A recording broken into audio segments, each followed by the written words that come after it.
Chapter 61. Gunyenji's eyes swept over the concentric circles, but she didn't go any further. The hostess of Dufeng Mountain Resort Villa came out from the main house with Little Temptress in tow. She showed Little Temptress a list of names. This is the list of rooms for your class. Please check it. The rooms have all been assigned, just follow the list and check in. Little Temptress accepted the list with a smile. That's not my responsibility, but I can give it to our class rep on your behalf. Then I'll have to trouble you. The hostess said with a smile and led them out. Gunyenji lagged behind, continuing to look around as she walked. This was different from when she had first arrived. She was now looking for the dark green concentric circles with a specific purpose. She didn't see the same concentric circles, but she did see other symbols. For example, she saw the fine scratches of a bayonet on the bamboo along the way. There were arrow-like markings. Some of the arrowheads pointed forward, some backward, some up and some down. They looked like the messy graffiti of a child. But Gunyenji gradually found a pattern. It was like a math competition question. Find a pattern in the seemingly irregular numbers. Gunyenji remembered that she was the best at this when she was 12. Chunlai had often made her do these math problems when he was giving her psychotherapy. Before she knew it, she had gotten separated from the hostess and Little Temptress. She had actually walked half a circle around the perimeter of Minuet Court, pretending to be lost and looking around like a curious baby. As she followed the red lantern-hung promenade to the little mirror lake behind Minuet Court, Gunyenji caught a glimpse of a figure darting past, then silently jumping into the water. The person was very agile, almost as fast as a professional diver. Gunyenji noticed that the splash he made when he jumped into the water was very small. The surface of the water quickly returned to normal, as if what she had just seen had been an illusion. Again, if it weren't for Gunyenji's excellent eyesight, normal people wouldn't have been able to see that someone had just jumped into the water from the side of the promenade. Gunyenji pretended not to see it. She picked up a small stone and threw it into the little mirror lake. It made a splash, then turned around and walked back with a smile on her face. The sky gradually darkened, and the moonlight was obscured by a cloud. The hazy moonlight seeped through the cloud and shone on Little Mirror Lake. The surface of Little Mirror Lake was calm and tranquil. Occasionally, there would be the sound of fish jumping up from the bottom of the lake to take a breather. Gunyenji wiped her forehead and found that she had unknowingly sweated and her hands were sticky. The weather is getting hotter. The cool breeze from earlier had disappeared, and the bamboo forest was motionless. The bamboos stood erect not far away, like a pole in the quiet night. Not long after Gunyenji left, a man in a black diving suit popped his head out of the Little Mirror Lake. He stuck up his middle finger at Gunyenji's back and cursed her under his breath before diving back into the water and swimming away. Gunyenji quickened her pace and walked back to the main road. She found Little Temptress and the hostess of the resort looking around anxiously. Seeing her coming out from the depths of the bamboo forest, Yaoji pounced on her and patted her back, whispering, "Where did you go? I was so anxious just now." "Little Temptress sis, I saw the scenery here and couldn't help but look around. I forgot to follow you guys. I almost got lost in the bamboo forest, but luckily I have a good memory and walked back the way I came." Gunyenji laughed softly and squeezed Little Temptress's hand. Little Temptress held her hand tightly. "You can't run around anymore. This resort is too big, what if you really get lost?" Gunyenji shook Little Temptress's arm with a smile. "Little Temptress sis, I know I was wrong. Don't say it again." "Fine, since you're being so good, I'll let you off this time." Little Temptress poked Gunyenji's delicate nose. "Hurry up and go find class representative. I don't want to give Minuet Court to that scheming B*TCH from class 2. I just went to Qingfeng Garden, the place they booked, to take a look. The rooms are small and narrow, and the door is directly facing the main road. It's so noisy, it's not even half as noisy as Minuet Court." Minuet Court was large and secluded. It was very quiet and faced Little Mirror Lake on 3 sides. There was only a lawn in front of the main entrance that led to a winding bamboo forest path. Sitting in the room at night, one could see the high mountains and the small moon. The view was superb and most importantly, it was a third more expensive than Qingfeng Garden. "You get what you pay for, that's how it is." The hostess introduced the differences between the two places, and was very respectful to Little Temptress and Gunyenji. Gunyenji looked back at Minuet Court, hidden in the depths of the bamboo forest. Her eyes flashed, she had already connected the symbols she had just seen into a picture in her mind. She had to admit she really didn't like the way the symbols looked. It was as if Minuet Court was surrounded by countless cobwebs, and Minuet Court was the prey in the middle of the web. Gunyenji shook her head, she didn't understand why she was thinking like that. but the symbols gave her a very bad feeling. She remembered living with Hua Xiaoheng at the Special Operations Forces base when she was 12 years old, and often watching them practice. At that time, she followed Hua Xiaoheng blindly, like an accessory to his leg. Wherever he went, she followed and never left his side. She had once seen them practice to catch everyone in one fell swoop. They would first explore the route and then mark the door with secret symbols. Of course, the symbols of the Imperial Army Special Operations Forces were much more secretive than the ones on Minuet Court's door. They weren't even on the same level. In terms of academic qualifications, the symbols of the Imperial Army Special Operations Forces were at the postdoctoral level, while the ones here were at the kindergarten level. Therefore, Gunyanji couldn't be sure what these symbols meant. Was she overthinking things? She was worried that she was making a big deal out of nothing and would ruin everyone's graduation trip. Following little temptress out of the resort, Gunyanji saw that everyone had put their luggage on the ground and were chatting in groups of 3 or 4.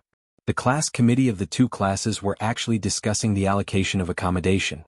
Song Ryu insisted that she and Mei Xiaowen had made a bet with them that whoever arrived first would get to pick the courtyard. A few people in Class 2 knew that Minuet Court was much more expensive than Qingfeng Garden, and wanted to take advantage of the situation. Everyone had to have dreams, right? What if Mei Xiaowen couldn't take it anymore and agreed? The entrance to the resort was even livelier than usual because of the group of students making a ruckus. Although it was dark, there were still people coming and going. It was obvious that business was still booming. A black SUV turned in from outside, made a U-turn, and drove directly to the main road leading to the administrative building.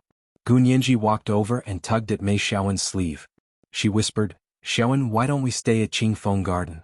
It's getting dark and I'm a little hungry." Ask for recommendation tickets on Monday. First update, 1 p.m. monthly ticket 400 plus updates. Update as usual at 6 p.m. Monthly ticket 500 plus updates at 8 p.m. Next time there's 4 updates, God, it'll probably be when the monthly ticket reaches 700. It's still early, but I understand that it's a time when the monthly tickets are running out. Tears, it's too late. Chapter 62. But Minuet Court is better. Little temptress stomped her foot in disagreement. Don't listen to that scheming B***Ts. I'll go fight her. Third sister. Gunyanji's voice trembled like she was about to cry. Just listen to me this once, don't stay in Minuet Court. She turned to Song Ryu, who was watching the show with her arms crossed, and whispered, I advise you not to stay in Minuet Court either, it's too secluded. Ah, what a country bumpkin. They came to the resort for this seclusion. Why would they come to the mountains if they wanted to have fun? Wouldn't it kill you to have fun in the city? Song Ryu seized the opportunity to taunt Gunyanji and refused to let it go, her eyes rolling so hard they were about to cramp. Song Ryu was telling the truth, so Minuet Court, the most secluded place in the resort, was the most expensive. Mei Xiaowen had been here many times and always stayed in Minuet Court. Now that he heard Song Ryu taunt Gunyanji, Mei Xiaowen was not happy. He took Gunyanji's hand and said gently, Don't be afraid, you can stay wherever you want, we'll listen to you. Gunyanji was speechless. Listen to her? But she wasn't the class rep. Gunyanji looked at Little Temptress for help. Little Temptress glared at her but reluctantly came to the rescue. Fine, since the class rep made a bet with her, we'll accept our loss. We'll stay in Qingfeng Garden. I hope you guys have a good time in Minuet Court. This kind of advantage doesn't come often. You have to take advantage of it so you don't regret it for the rest of your life. Little Temptress's sarcastic words infuriated the entire Class 2 class. Haha, your class rep was the one who agreed to the bet, and now that you lost, you're reneging on it and you're mocking us with all sorts of connotations. You don't think it's embarrassing, but we do. Most of the students in Class 2 didn't really care, they didn't care where they stayed, and it was only natural for them to take advantage of Little Temptress. However, Yao Ji's words were too harsh, and they were filled with anger. It would be a waste if they didn't say anything. She patted Mei Xiaowen's shoulder. Treat the top student of our grade well. Class 2's class rep smiled and nodded at her. Yanji, thank you for letting me win. He then patted Mei Xiaowen's shoulder. Treat our top student well. If you don't cherish it, we have plenty of people chasing after you. Mei Xiaowen pulled Gunyanji into his arms and laughed. You're too late. In this life she has already been reserved by me. In your next life. Gunyanji quickly pushed him away and forced a smile. Xiaowen, you haven't even had a drink yet and you're already drunk? What are you talking about? I'm not drunk, I'm speaking from the bottom of my heart. Mei Xiaowen smiled as he took her hand and turned to walk towards Qingfeng Garden. Many people in Class 1 were dissatisfied when they heard that they had to change rooms. Class rep, why should we pay for them to stay here? Mei Xiaowen apologetically explained to everyone, it's my fault, I'll make it up to everyone when I get back. He then added, this time I'll pay for all the food and entertainment. Have fun everyone. Since Mei Xiaowen said so, everyone let it go. Although they were a little unhappy after the grill in the yard was lit, everyone threw themselves into the fiery barbecue business. The students from Class 2 checked into Minuet Court. They found it to be much nicer than Qingfeng Garden and felt a little embarrassed. They were usually in the same grade at school and saw each other all the time, so it wasn't a good idea to get into a fight. Therefore, the class rep of Class 2 suggested that they invite the students from Class 1 over to Minuet Court for a get-together. Song Ryu cheered loudly and went to Qingfeng Garden with a few members of the Class 2 committee to invite the students from Class 1 to Minuet Court to play games. Class 1 had just finished their barbecue and needed some exercise to aid digestion. Plus, young people liked crowds, so after a few excuses they agreed. The large group went to Minuet Court, laughing and joking. Gu Nianji didn't want to go. Gu Nianji didn't want to go. She said to Mei Xiaowen and her roommates, if you all go, someone has to look after the yard, right? I'll stay and watch the door for you so you don't have to worry about losing things. Nianji, you really don't want to go? If you don't want to go, I won't either. Lady Chao volunteered to stay with Gu Nianji. She preferred peace and quiet, and rarely participated in group activities. Mei Xiaowen discussed it with Green Tea Fong and Little Temptress, then agreed. He said to Lady Chao and Gu Nianji, you guys stay here then. I have a few Blu-ray discs, you can watch movies or play games. Okay, we'll take care of ourselves. You guys go have fun. Gu Nianji walked them to the door with a smile, then grabbed Green Tea Fong and Little Temptress and said, come back early, don't stay too late. There were more than 40 people in both classes. With so many people, Minuet Court should be fine, right? Gu Nianji anxiously watched them walk towards Minuet Court. When they were out of sight, Gu Nianji quickly returned to her room and said to Lady Chao, quick, let's change into our swimsuits and go swimming in Little Mirror Lake. Lady Chao froze, then quickly understood. She pointed at Gu Nianji and laughed so hard she couldn't stand straight. So that's what you were planning? You go alone, I don't like to get naked in the water. Who said anything about getting naked? Gu Nianji took out her swimsuit from her suitcase and shook it proudly. It was more like a diving suit than a swimsuit. It was wrapped tightly from neck to feet, and came with a large diving goggles. The only thing missing was an oxygen tank. Lady Chao smiled as she watched Gu Nianji put it on. I used to go deep-sea diving, and I wasn't even dressed as professionally as you. I'm just going for a swim. Look, I didn't even bring an oxygen tank. Gu Nianji winked at her, then opened the back door of Qingfeng Garden and went into the water from the balcony in the backyard. You could swim there anyway, and there were 2 steps leading into the water. It was early summer, and the water of Little Mirror Lake was cold and clear, reflecting the moonlight and starlight of the summer night. The surface of the lake seemed to be covered by a thin veil. Gu Nianji cocked her head to listen, and could vaguely hear the sounds of frolicking coming from Minuet Court. Everyone was having a lot of fun over there. She quietly slipped into the water and swam silently like a fish towards the waters of Minuet Court. At the same time, in the general manager's office on the 5th floor of the management office of Dufeng Mountain Resort Villa, the smart and capable general manager was tied up like a dumpling and stuffed under his desk. 7 or 8 burly men sat scattered around the room with sniper rifles strapped to their backs. One of them sat on the windowsill, looking in the direction of Minuet Court with a pair of binoculars. Brother Dawei, the university students over there are all here at Minuet Court. Everyone on the list is here. This time there are 2 of them. The man counted patiently and made a mark on each one. All right, let's make them happy one last night. Remember to send them more drinks. Yang Dawei fiddled with a dagger in his hand as he spoke nonchalantly. These were the big circle boys who were going to make a quick buck in Sea City. Second monthly pass of 400 plus updates delivered. Monthly pass of 500 plus updates delivered at 1 noon. Updates as usual at 6 p.m. Chapter 63. The big circle boys had driven the black SUV parked in front of the resort management building. Ever since they had received word that C University's law students would be coming on a graduation trip, the big circle boys had been scouting the area. They had done this a dozen times before deciding on a course of action. They had driven here in the evening and entered the management building through the main entrance. The leader of the big circle boys, Yang Dawei, had prepared a key and led his men directly to the top floor of the management building, where the general manager's office was located. They quickly subdued the general manager's security, rushed into the office and took him hostage. The general manager was an unexpected bonus. They had planned to kill him directly, but as soon as they made their move, the general manager immediately offered money in exchange for his life, and even offered 5 million. To the Big Circle boys, they were here for the money. Kidnapping an extra general manager meant they could get an extra 5 million, so of course they wouldn't refuse. So they didn't kill the general manager right away, but tied him up, knocked him out and stuffed him under a table. With the general manager's cooperation, the Big Circle boys' plan was much easier to carry out. Gu Nianji bobbed up and down in the water. She swam effortlessly and soon reached the waters near Mingyue Court. She deliberately circled the area where she had seen the person jump into the water, but didn't see anything out of the ordinary. What was going on? Was she really overthinking things?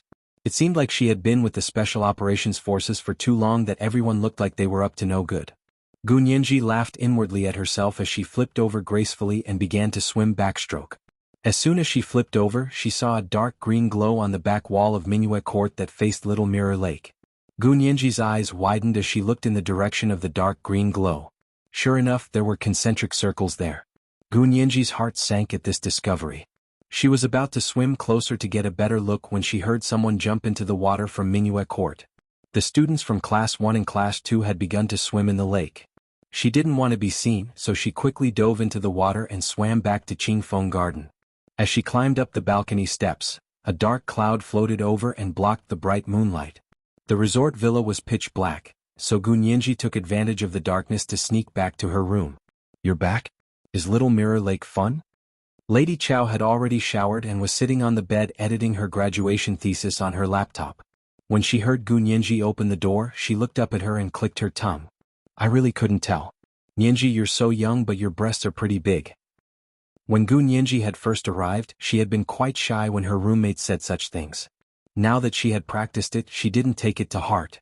She took off her swimming cap with a smile and said, "After a woman becomes an adult, the size of her breast is only related to her genes and has nothing to do with age. You're not 18 yet, so you're not considered an adult." Lady Chow giggled and argued with Gu Nianji. She pointed in the direction of the bathroom and said, "Hurry up and take a shower before those two come back. I don't think the water is very hot today." "It's fine. It's not cold today anyway." Gu Nianji grabbed her clothes and went to the bathroom to dry herself. When he returned to his bed and sat down, he saw that there were 2 messages on his phone. One was from Yin Shixiang, asking if she had arrived at Dufeng Mountain Resort Villa. The other was from Mei Xiaowen, asking if she wanted to go to Mingyue Court and hang out with the others. He also said that they were playing Truth or Dare. Gu Nianji hated Truth or Dare, so she ignored Mei Xiaowen's message and only replied to Yin Shixiang, "Brother Xiong, I'm already here. I just finished showering and am going to bed." Yin Shixiang received Gu Nianji's reply and immediately replied, "Good night." This was actually just a routine matter. In addition to having someone specifically accompany Gu Nianji to Dufeng Mountain Resort Villa, they also had other measures in place to ensure her safety. As long as she was within range of their communication, they didn't have to worry about anything happening to her. Gu Nianji smiled sweetly as she read Yin Shixiang's message. Her fingers were itching to keep rubbing her phone. She wanted nothing more than to call Hua Xiaoheng. But when she thought of Hua Xiaoheng's status, she restrained herself. He had always been the one to call her. She rarely had the opportunity to directly call Hua Xiaoheng. Most of the time, it was Zhao Liangzi who answered the call and transferred it to Hua Xiaoheng. Gu Nianji's eyelids drooped as she put down her phone. She lay down and muttered to Lady Chow, "Wake me up when they come back." Then she fell asleep. It was a sweet and dreamless night, and when she woke up, it was already noon. Lady Chow was still sitting on the bed with her laptop, but she had headphones on. She was probably watching a drama. Gu Nianji rubbed her eyes and sat up in bed. She saw that Green Tea Fong and Little Temptress's beds were a mess, but there was no sign of them. She covered her mouth and yawned. She asked lazily, "When did they come back yesterday?" "This morning." Lady Chow didn't even look up. "Most of them didn't come back last night. It's a big place anyway. Everyone pretty much stayed up all night and only came back this morning to catch up on sleep." "Where are they?" Gu Nianji pointed to Green Tea Fong and Little Temptress's beds. "Catching up on sleep this morning, it's only noon. Who's a piggy like you who only knows how to sleep?" Lady Chow glanced at her with a smile. "They woke up an hour earlier than you. Right now they're climbing the mountain with Class 2. "That's crazy." Gu Nianji shook her head. She put on a long black t-shirt as pajamas and got out of bed in slippers. She grabbed her toiletries and brushed her teeth in the bathroom. After washing up, she copied Lady Chow's studious attitude and turned on her laptop to continue editing her graduation thesis. Gunyanji worked until it was almost evening and her neck was sore. She told Lady Chow that she wanted to go for a walk. Lady Chow had been in the room all day and was getting bored. She closed her laptop. Let's go together. Gunyanji and Lady Chow changed into dresses and left Qingfeng Garden for a walk. There were only a few male students who were still sleeping in Qingfeng Garden guarding the door. The two of them walked out of Qingfeng Garden's main gate, facing the main road, and walked along the winding path that led to Mingyue Court. Mingyue Court was very quiet. Only two boys stayed to watch the yard. The others had gone to climb Dufeng Mountain. Gunyanji and Lady Chow stood by Little Mirror Lake and watched the sky gradually darken. They sighed in unison. They looked at each other and smiled. In the distance, they saw that their classmates had already come down from Dufeng Mountain. Judging by the weather, it looks like it's going to rain tonight. Gunyanji looked up at the clouds that were getting thicker and thicker. She frowned. This kind of cloud will affect cell phone signals. The third monthly pass arrived at 500 extra minutes. There was still a fourth night at 6 p.m.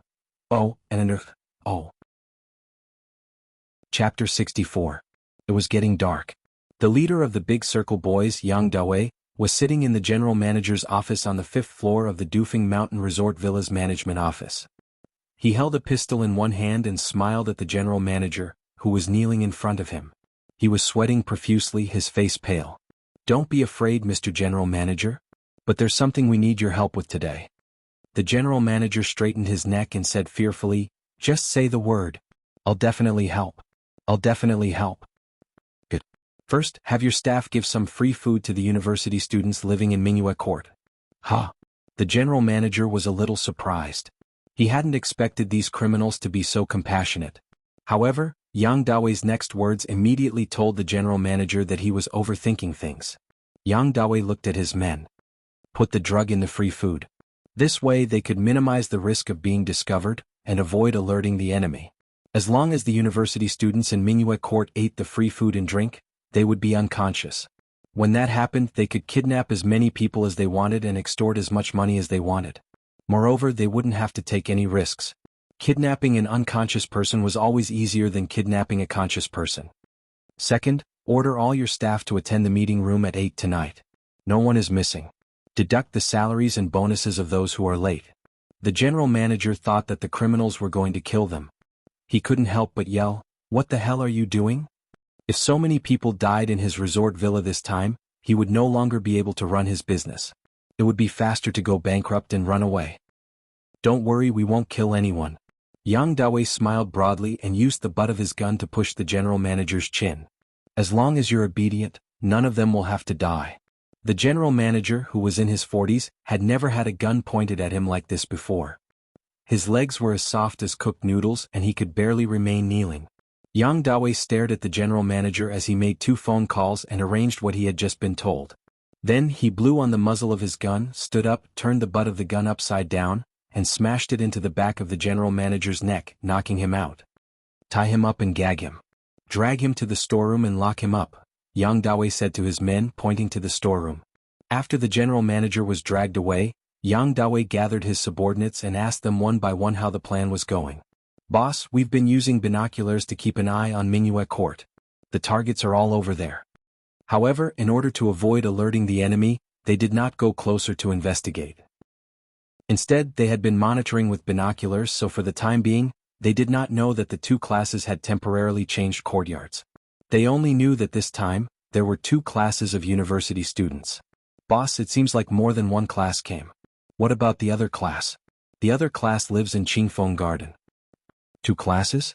Whether it's 1 flock of sheep or 2 flocks of sheep, we'll poison them all at once so that they won't be a hindrance. Yang Dawei had become the leader of the Big Circle Boys not only because he was ruthless, but also very cautious. Alright, I'll go get an extra portion of free food later and send it to Qingfeng Garden. Second brother has already gone to the signal station. Soon the signal station over there will be destroyed and the phone will have no signal. Yang Dawei walked to the window and looked in the direction of the signal tower. As soon as he finished speaking, the light of a powerful military flashlight shone from the signal tower. 2 short beams and 1 long beam, indicating that they had succeeded. Yang Dawei took out his phone to test it and found that there was indeed no signal. He laughed heartily and tossed the phone into the little mirror lake downstairs. Alright, let's do it. We'll have to destroy the phone and internet lines here too. I want this place to be a ghost town tonight. I can't go online, there's no cell phone signal and I can't make any calls. Yang Dawei waved a silver pistol in the air. The big circle boys communicated with each other via walkie-talkies, so there was no need for cell phones or phones. In Qingfeng Garden, Green Tea Fong and Little Temptress returned to their rooms and tossed their hats. They said to Gu Nianji and Lady Chow, "It's such a shame you guys didn't go, the scenery on the mountain is amazing." Lady Chow and Gu Nianji sat on the sofa with their chins in their hands, listening curiously to Little Temptress and Green Tea Fong's recount of the day's hike. The sky outside was getting darker and darker. It was not even 7 o'clock yet, but it was already so dark that they couldn't even see their own fingers. Why is it so dark? Gu Nianji got up and turned on the lights. She took out her phone and glanced at it. It's almost 7, are you guys hungry? I'm so hungry I could eat a cow. Little Temptress stretched lazily. But I'm going to take a shower first, I'm so sweaty it's going to stink. A dining car pulled up outside Mingyue Court. A man dressed in a resort villa chef's uniform called out from the entrance, "Mingyue Court? The villa has brought you dinner." Class 2's class rep ran out in surprise. But we didn't order dinner? They had brought their own food and were about to continue the barbecue. Haha, it's free, it's a gift from the villa. Mingyue Court is a VIP room, it's the rule to get a free meal. The chef waved his hand. Hurry up and move it. Right, don't move all of it, leave some for Qingfeng Garden. Aren't you guys classmates? Class 2's class rep was overjoyed. Mingyue Court really was Mingyue Court. Thank goodness they had snatched this place from Class 1. A few of the boys from Class 2 hurriedly picked out the good food and wine, leaving only a small amount for Qingfeng Garden. The chef smiled as he watched them enter Mingyue Court, as if they were lambs to the slaughter. After delivering the free food to Mingyue Court, the chef drove the dining car to the entrance of Qingfeng Garden. Qingfeng Garden? You guys are in luck, there's extra food and wine for free today, do you guys want it? The chef changed his tone at the entrance of Qingfeng Garden. His tone was infuriating. There's free food, why don't we take it? Strongman rushed out and directed the boys to carry the food in. Unfortunately, there wasn't much free food. Most of it had been taken away by the students from Class 2 in Mingyue Court, and what was left wasn't enough for more than 20 people. Mei Xiaowen came over to take a look and thought the food looked bad. He didn't want to eat it, so he asked Strongman and the others to share it, saying that he had already ordered food for everyone. That won't do. You guys are eating good food and you're giving us this free crap. I don't agree. As soon as Strongman heard that he had ordered good food and wine, he was immediately annoyed by the free food. He threw his chopsticks and spoon aside and crossed his legs. Mei Xiaowen had paid for all the food and wine for this trip anyway, so the students from Class 1 didn't mind eating something good. You're so good. You shouldn't have moved in just now. You might as well feed this to the dogs. Mei Xiaowen curled his finger and gave Strongman a hard knock on the head. Strongman covered his red forehead and screamed, "Where's the dog? Where's the dog? Go find one quick." It was almost 8 p.m. when the dinner Mei Xiaowen had ordered arrived. The delivery boy said hurriedly, "Hurry up and sign for it, I have to go to a meeting." The general manager said that everyone has to be there at 8 p.m. for roll call. If I'm late, I won't get my salary and bonus this month. Good night, everyone. Chapter 65. Strongman rushed out to help sign the receipt. Just as he and the two boys carried the dinner they ordered in, they heard a loud rumble outside. It was thunder. Then the sound of the rain followed. It was like the Milky Way had burst, and the rain was pouring down like a waterfall. The delivery boy rushed into the rain and quickly disappeared in the wind and rain. Because of the heavy rain, they couldn't eat in the courtyard. Mei Xiaowen directed everyone to collect their dinners and return to their rooms to eat. Gu Nianji ate her dinner as she habitually looked at her phone. Her brows furrowed. What's wrong? Little Four? What's there to be upset about? I'm telling you, class rep was great today. He ignored that scheming bitch from Class 2. Don't worry. Little Temptress thought Gu Nianji was angry at Mei Xiaowen. Gu Nianji ignored Little Temptress and set down her chopsticks. She walked around the room with her phone raised. She tried everywhere and finally went to the door. It was still raining cats and dogs, and there was the occasional rumble of thunder. Was that the reason? Was that why there was no signal? What's she doing? Green Tea Fong was shocked and asked Lady Chow, "Is Little Four okay?" Lady Chow also frowned as she looked at her phone.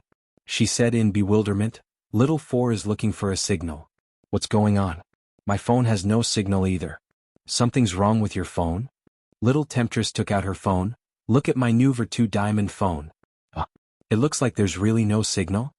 Green Tea Fong took out her iPhone and tried it, but there was no signal either. Gunyanji had already turned around. Her face was pale as she looked at them. Although she tried to stay calm, the panic in her eyes was obvious. "No signal, there's no signal anywhere." Gunyanji said, her face pale. "I need to go online." She tried to connect to the resort's Wi-Fi, but found that there was no internet. "What's going on?" Little Temptress screamed. "No internet? How can I live like this?" Everyone was used to the constant company of the internet. Disconnection had become one of the 3 worst tortures of the new century. Gunyanji stared at her phone and thought for a long time. She opened the door and walked along the corridor to find Mei Xiaowen. She asked him if there was any way to borrow the phone from the resort. "Nyenji, you're here? Are you looking for the class monitor?" Strongman was very enthusiastic when he saw Gunyanji wearing a grass-green camouflage t-shirt. He quickly invited her in. Gunyanji shook her head. "I'll wait for him here." "Class rep, Nyenji's looking for you." Strongman saw that Gunyanji refused to come in, so he quickly turned around and called out. Mei Xiaowen had just finished eating and was about to shower when he heard Strongman say Nyenji had arrived. He hurriedly wiped his hair and came out of the bathroom. He looked around but didn't see Gunyanji. He grabbed Strongman and asked, "Where's Nyenji? Didn't you say she was here?" "He's at the door." "He didn't come in," Strongman said with a smile and pointed outside the door. Mei Xiaowen quickly pushed the door open and went out to see Gunyanji standing gracefully in the corridor in the pitch-black night. The misty rain became her backdrop, and the exquisite platinum lilac earrings on her white earlobes glowed brilliantly. Her skin was smooth and creamy, and she looked so delicate and beautiful that he wanted nothing more than to hold her in his arms and cherish her. He was afraid that if his breath was too strong, he would blow her away in the rain. Mei Xiaowen's heart softened. "Nyenji, I was just about to go look for you. Our hearts are connected." Gunyanji didn't respond to Mei Xiaowen's affectionate gaze. She grabbed his arm and dragged him to the door. She whispered, "Xiaowen, I want to call my family but there's no cell signal here. The internet is also down. Can you do me a favor and ask someone here to borrow their phone?" A telephone line was much more reliable than a cell signal station in a critical moment. Mei Xiaowen froze. "No cell signal? No internet? That's impossible. I've been here more than a dozen times and this has never happened." He quickly returned to his room and tried his phone. There was no signal. Then he tried the Wi-Fi. Was the same. "Currently unavailable." How could this be? Mei Xiaowen's brows furrowed. People in the modern world without cell phones and internet were like losing half their lives. "I didn't lie to you, did I? Let's go borrow a phone, okay?" Gunyanji was anxious. Mei Xiaowen looked at her and stuffed his phone back into his trouser pocket. "It's raining heavily outside. Let's go borrow a phone when the rain stops." Gunyanji looked back at the heavy rain and nodded helplessly. "Okay, I'll go back first." She was about to leave listlessly when she heard a voice in the rain. "Miss Gu, did you drop this plastic bag?" Gunyanji looked up in surprise. In the dark of the night, in the pouring rain, an ordinary-looking man, who would have been lost in a crowd, walked out in the rain. He was wearing a jumper and carrying a black plastic bag. Gunyanji was about to say she didn't bring the bag when she looked closely. It was someone she knew. She used to see him often at the Special Forces base. She hadn't seen him since she went to sea university and moved out of the base. Gunyanji's heart skipped a beat. "Where did you find it?" Mei Xiaowen squinted at the plastic bag. His brows furrowed even more. "Nyenji, why are you using this? It's not environmentally friendly at all." Gunyanji was anxious to speak to the man. She pushed Mei Xiaowen inside and said, "Xiaowen, you go in first. I have something to say to him. Someone I know. Don't worry." Mei Xiaowen looked at the average-looking man, then at Gunyanji, who was as delicate as a spring onion. He pursed his lips and went back to his room resentfully. As soon as Mei Xiaowen left, the man immediately pulled Gunyanji to an unoccupied corridor in the corner of Qingfeng Garden. He said quietly, "Miss Gu, do you remember me? I work for Huoxiao. My job is to protect Miss Gu." Gunyanji nodded. "I remember you. Hello, brotherly. Why are you here? Are Huoxiao and the others here too?" She was instantly happy. If Huoxiao was here, she wouldn't have anything to fear. Now is not the time for pleasantries. Brother Li's expression was grim. Huo Xiao didn't come. I was sent by Huo Xiao to protect you. I followed you here yesterday. I didn't expect something like this to happen. There's no cell signal and internet today. I thought something was wrong, so I came to tell you. Half an hour ago, he discovered that the cell signal and internet had been cut off at the same time. He quickly went to the cell signal station on the nearby mountain to check. He discovered that it was obviously sabotaged by someone. It wouldn't be fixed in a short time. He had lost contact with the special forces. He didn't know if they'd noticed something was wrong. It was Saturday, so there were fewer people at the base than usual. If the people on duty were to slack off, they would probably only realize something was wrong the next day. But it would be too late if they waited until the next day to realize something was wrong. Brotherly couldn't care less about contacting the base. He anxiously went to find Gunyanji and planned to take her away. As long as they got to a place with cell signal, they would be out of danger. Gunyanji's mouth opened and closed. She asked in disbelief. You were sent by Huo Xiao to protect me? How come I didn't know? This was the first update. There would be a reward from the leader of the Smiling Light Veil Alliance at 1 p.m. It was the third update at 6 p.m. Thank you to Willow Deity Qingyu for the reward yesterday. Congratulations to Willow Deity Qingyu for becoming the 5th leader of Hello, Major General. Chapter 66. Why don't you see what we're doing? If even you could tell, then we wouldn't be able to do anything. Brotherly smiled good-naturedly and handed the black plastic bag to her. It's very dangerous here. Put on the bulletproof vest. I'm going out to scout and then you come with me. We'll leave here early. What on earth happened? Gunyanji took the bulletproof vest and her heart sank. You're even using a bulletproof vest? Brotherly said softly, you remember that black car followed us in? I think I saw it. What's wrong? I just went to the cell phone signal station on the other side of the mountain to check, and I found that the signal station was deliberately damaged, and it won't be fixed in a short time. After returning, I found someone carrying an American sniper rifle case in the direction of the Moon Pavilion. He said with annoyance, you're being closely watched. I only just realized. Gunyanji's already pale and delicate face suddenly lost all color. She was as thin as porcelain, and even more eye-catching in the dark rainy night. They're watching us. What do they want to do? What's the reason? Does Brotherly know? I don't know the specific purpose, but I can roughly guess. Brotherly paused and saw Gunyanji's apologetic and uneasy expression. He immediately dispelled Gunyanji's doubts and smiled bitterly. They're definitely not coming for you. You were probably caught in the crossfire. Don't be afraid, I'm going to scout now. As long as I can find a cell phone signal and contact the base, these bastards are no match for us. Brotherly saw that Gunyanji was frightened again and quickly comforted her. Today's situation was actually more dangerous than what Brotherly could tell Gunyanji. Although he didn't think the target of these bandits was Gunyanji, judging from their formation, they would rather kill 1,000 innocent people than let one go. Not only was the mountain villa cut off from the cell phone signal and the internet, but even the landline was gone. It had become an isolated island with no contact with the outside world. The bandits and snipers must be hiding on the side of the road out of the mountain villa. As long as someone tried to sneak away, they would probably be shot in the back. Therefore, he couldn't rashly leave with Gunyanji. He had to take out their sniper first. I'll go explore the road. If the road is clear, we'll get a car to go out. Big Brotherly pointed at the black plastic bag and whispered, this is a bulletproof vest. Go back and put it on. Gunyanji clutched the plastic bag tightly and asked worriedly, Brotherly, what about you?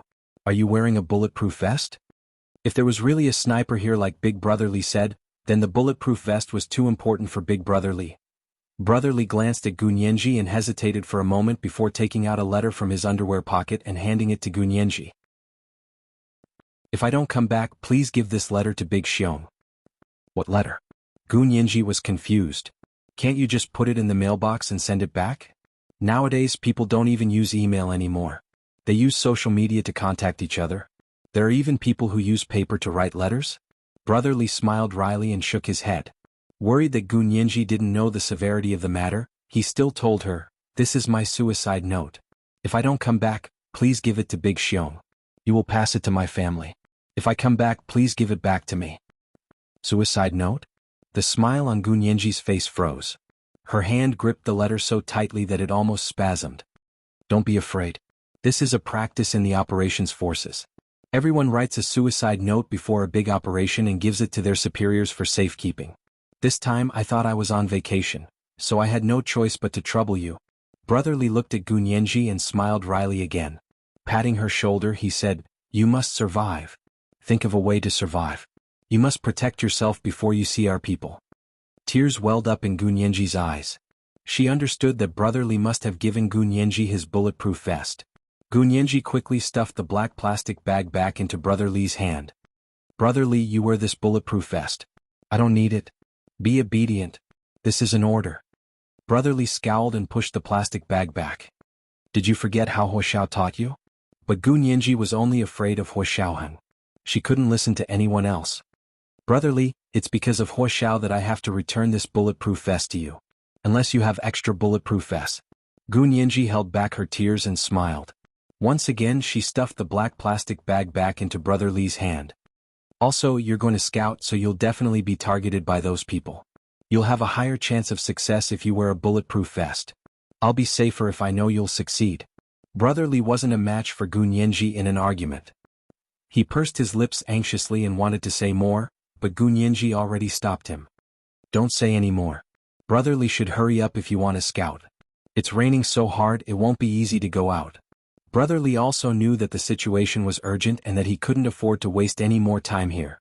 He didn't insist and carried the black plastic bag to Gunyenji, reminding her repeatedly, "Don't go anywhere.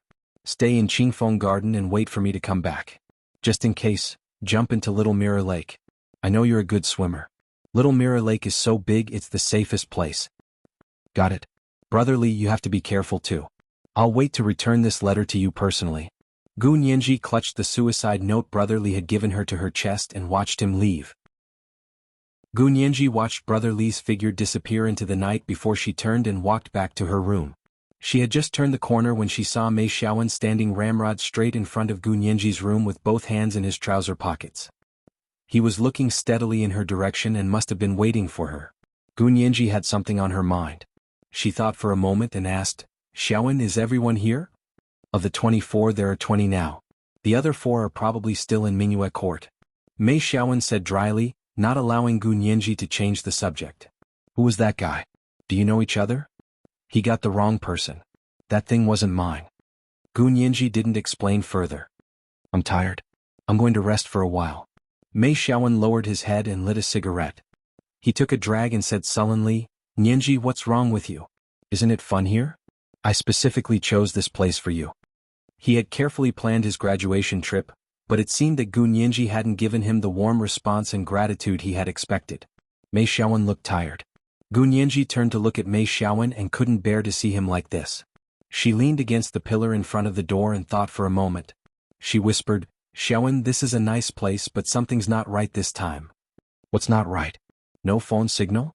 No internet? No phone line?" Mei Xiaowen took off his gold-rimmed glasses and rubbed his forehead. "Nianji, I thought you were better at enduring hardships than other girls." Gunyenji didn't know whether to laugh or cry. She was an orphan, so she should be better at enduring hardships than rich second-generation heirs with both parents alive? But Huoxiao had never let her suffer when it came to basic necessities. However, Gunyenji wasn't angry at Mei Xiaowen. Huoxiao was her source of confidence. She wasn't as sensitive as a glass. "Xiaowen, you're not complimenting me?" Gunyenji glared at Mei Xiaowen and looked up at the sky. "The rain is getting heavier. Xiaowen, tell everyone not to go out at all costs. Make sure the doors are closed. NB, this is the first time the spiritual pet's fate rewarded by the guild master Smiling Muslin has been sent over. Third update at 6 p.m. Chapter 67. What the hell happened? Mei Xiaowen frowned at Gunyenji. "What are you hinting at?" Gunyenji thought about it and decided to tell her acquaintances the truth. They had the right to know. "Come in, I have something to say." Gunyenji turned to enter the room and said to her 3 roommates, "Green Tea Fong, Lady Chow, Little Temptress, I have something to tell you." The 3 of them gathered around and looked at Gunyenji curiously with Mei Xiaowen. Gunyenji took a deep breath and told them about the strange symbols she had seen. Then she talked about the black SUV and sniper rifle that Brotherly had told her about. Finally, she talked about the predicament they were facing. No cell signal, no internet, even the phone lines were down. The only lucky thing for us was that Class 2 forced us to change dormitories. Now I don't know if those people are smart enough or stupid enough to carve a boat for a sword. Gunyenji took out her phone and used a drawing board to draw concentric circles for them to see. The three roommates and Mei Xiaowen were dumbfounded. They looked at each other and asked in confusion, "How do you recognize the sniper rifle case?" "My distant relative is in the army. He has a sniper rifle case just like the one that person was holding." Gu Nianji didn't say that Brother Li had told her. She calmly turned her head away, the exquisite platinum lilac earrings on her earlobe drawing a shiny arc under the light. She had learned to be calm after being by Hua Xiaoheng's side for 6 years. "Aren't you worried at all?" "Worried about what?" Little Temptress ran her fingers through her hair. "I'm more worried about not being able to surf Weibo." "Yeah, why should we be worried? Even if someone has ulterior motives, what does that have to do with us?" Mei Xiaowen didn't understand. He put on his gold-rimmed glasses. "Aren't you overthinking things? You guys are so careless." Gu Nianji was puzzled. She walked around the four of them. "You're either rich kids or the children of government officials. Didn't your families tell you that the outside world is very dangerous?" Mei Xiaowen finally understood. His thin, pale face paled. "You think they're after us? He must have eaten the heart of a bear and the guts of a leopard." Rich second-generation heirs were most afraid of being kidnapped. Although the purpose of kidnapping was to extort money, there were many kidnappers who took the money and then killed the hostages. The Mei family was considered a local tyrant in Sea City. Basically, no one dared to lay a hand on the Mei family in Sea City. Therefore, Mei Xiaowen had never brought any bodyguards with him when he was in Sea City. However, when he left Sea City for other places, he always brought bodyguards with him.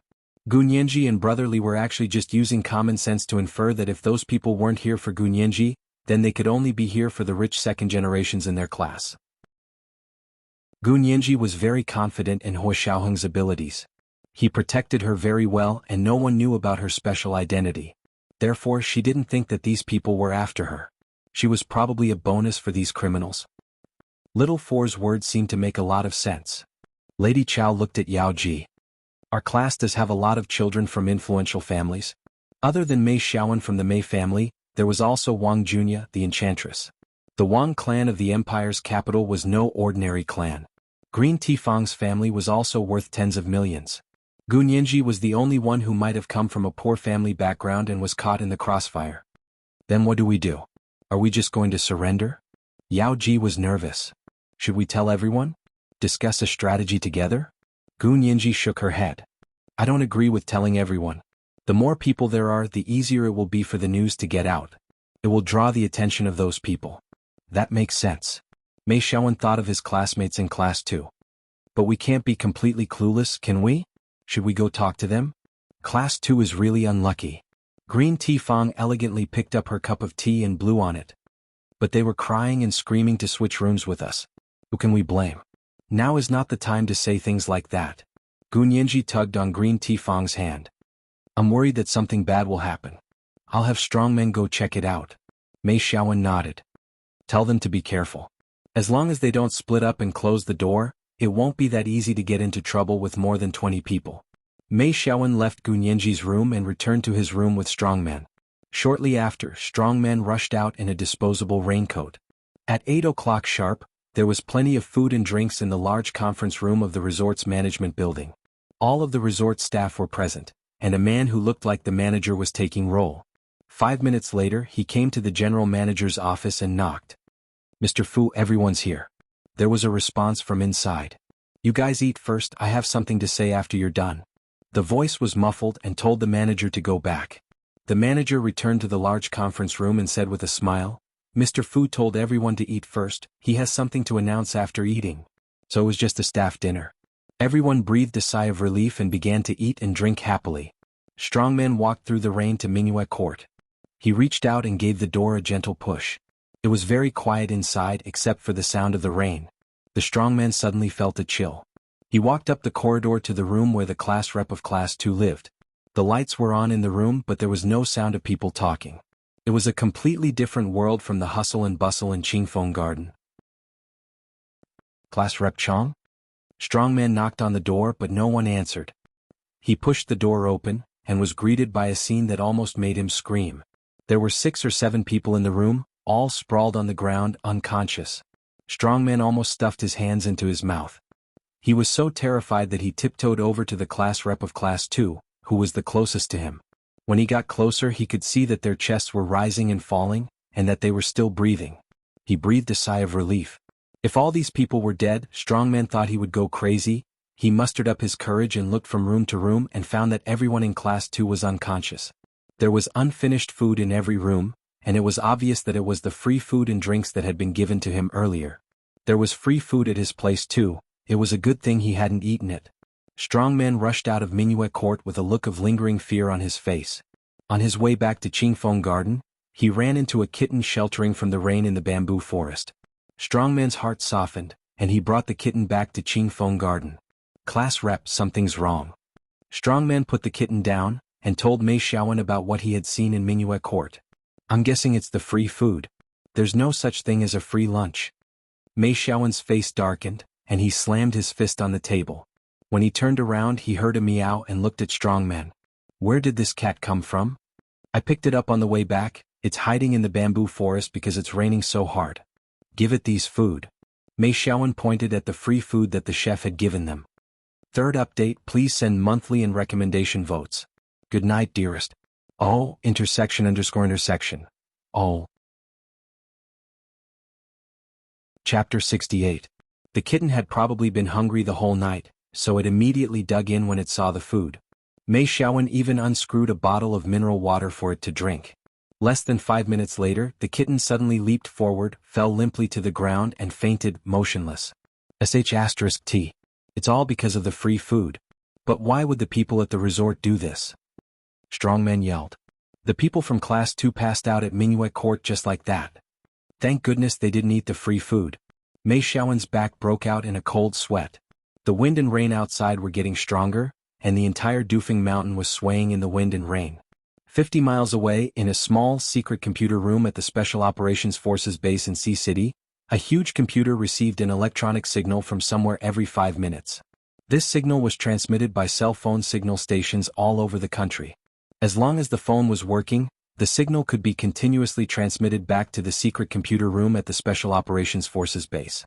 It happened to be a Saturday, so the people on duty outside the computer room were more relaxed than usual. They sat on the computer chair with a cup of tea in their hands, playing games from time to time. The computers at the base couldn't access the external network, so they could only form teams and kill monsters on the internal network. About an hour ago, the computer that specialized in receiving electronic signals was unable to receive the signal that was transmitted back at a fixed time. The computer program ran automatically, faithfully executing a human-written program. It received a signal every 5 minutes. After half an hour of no signal, the computer faithfully executed its program and sounded an alarm. Beep, beep, beep. A sharp, drawn-out beep sounded in the computer room. At the same time, a red light flashed like a police siren. Zhao Liangzi was in the bathroom showering when he heard the alarm.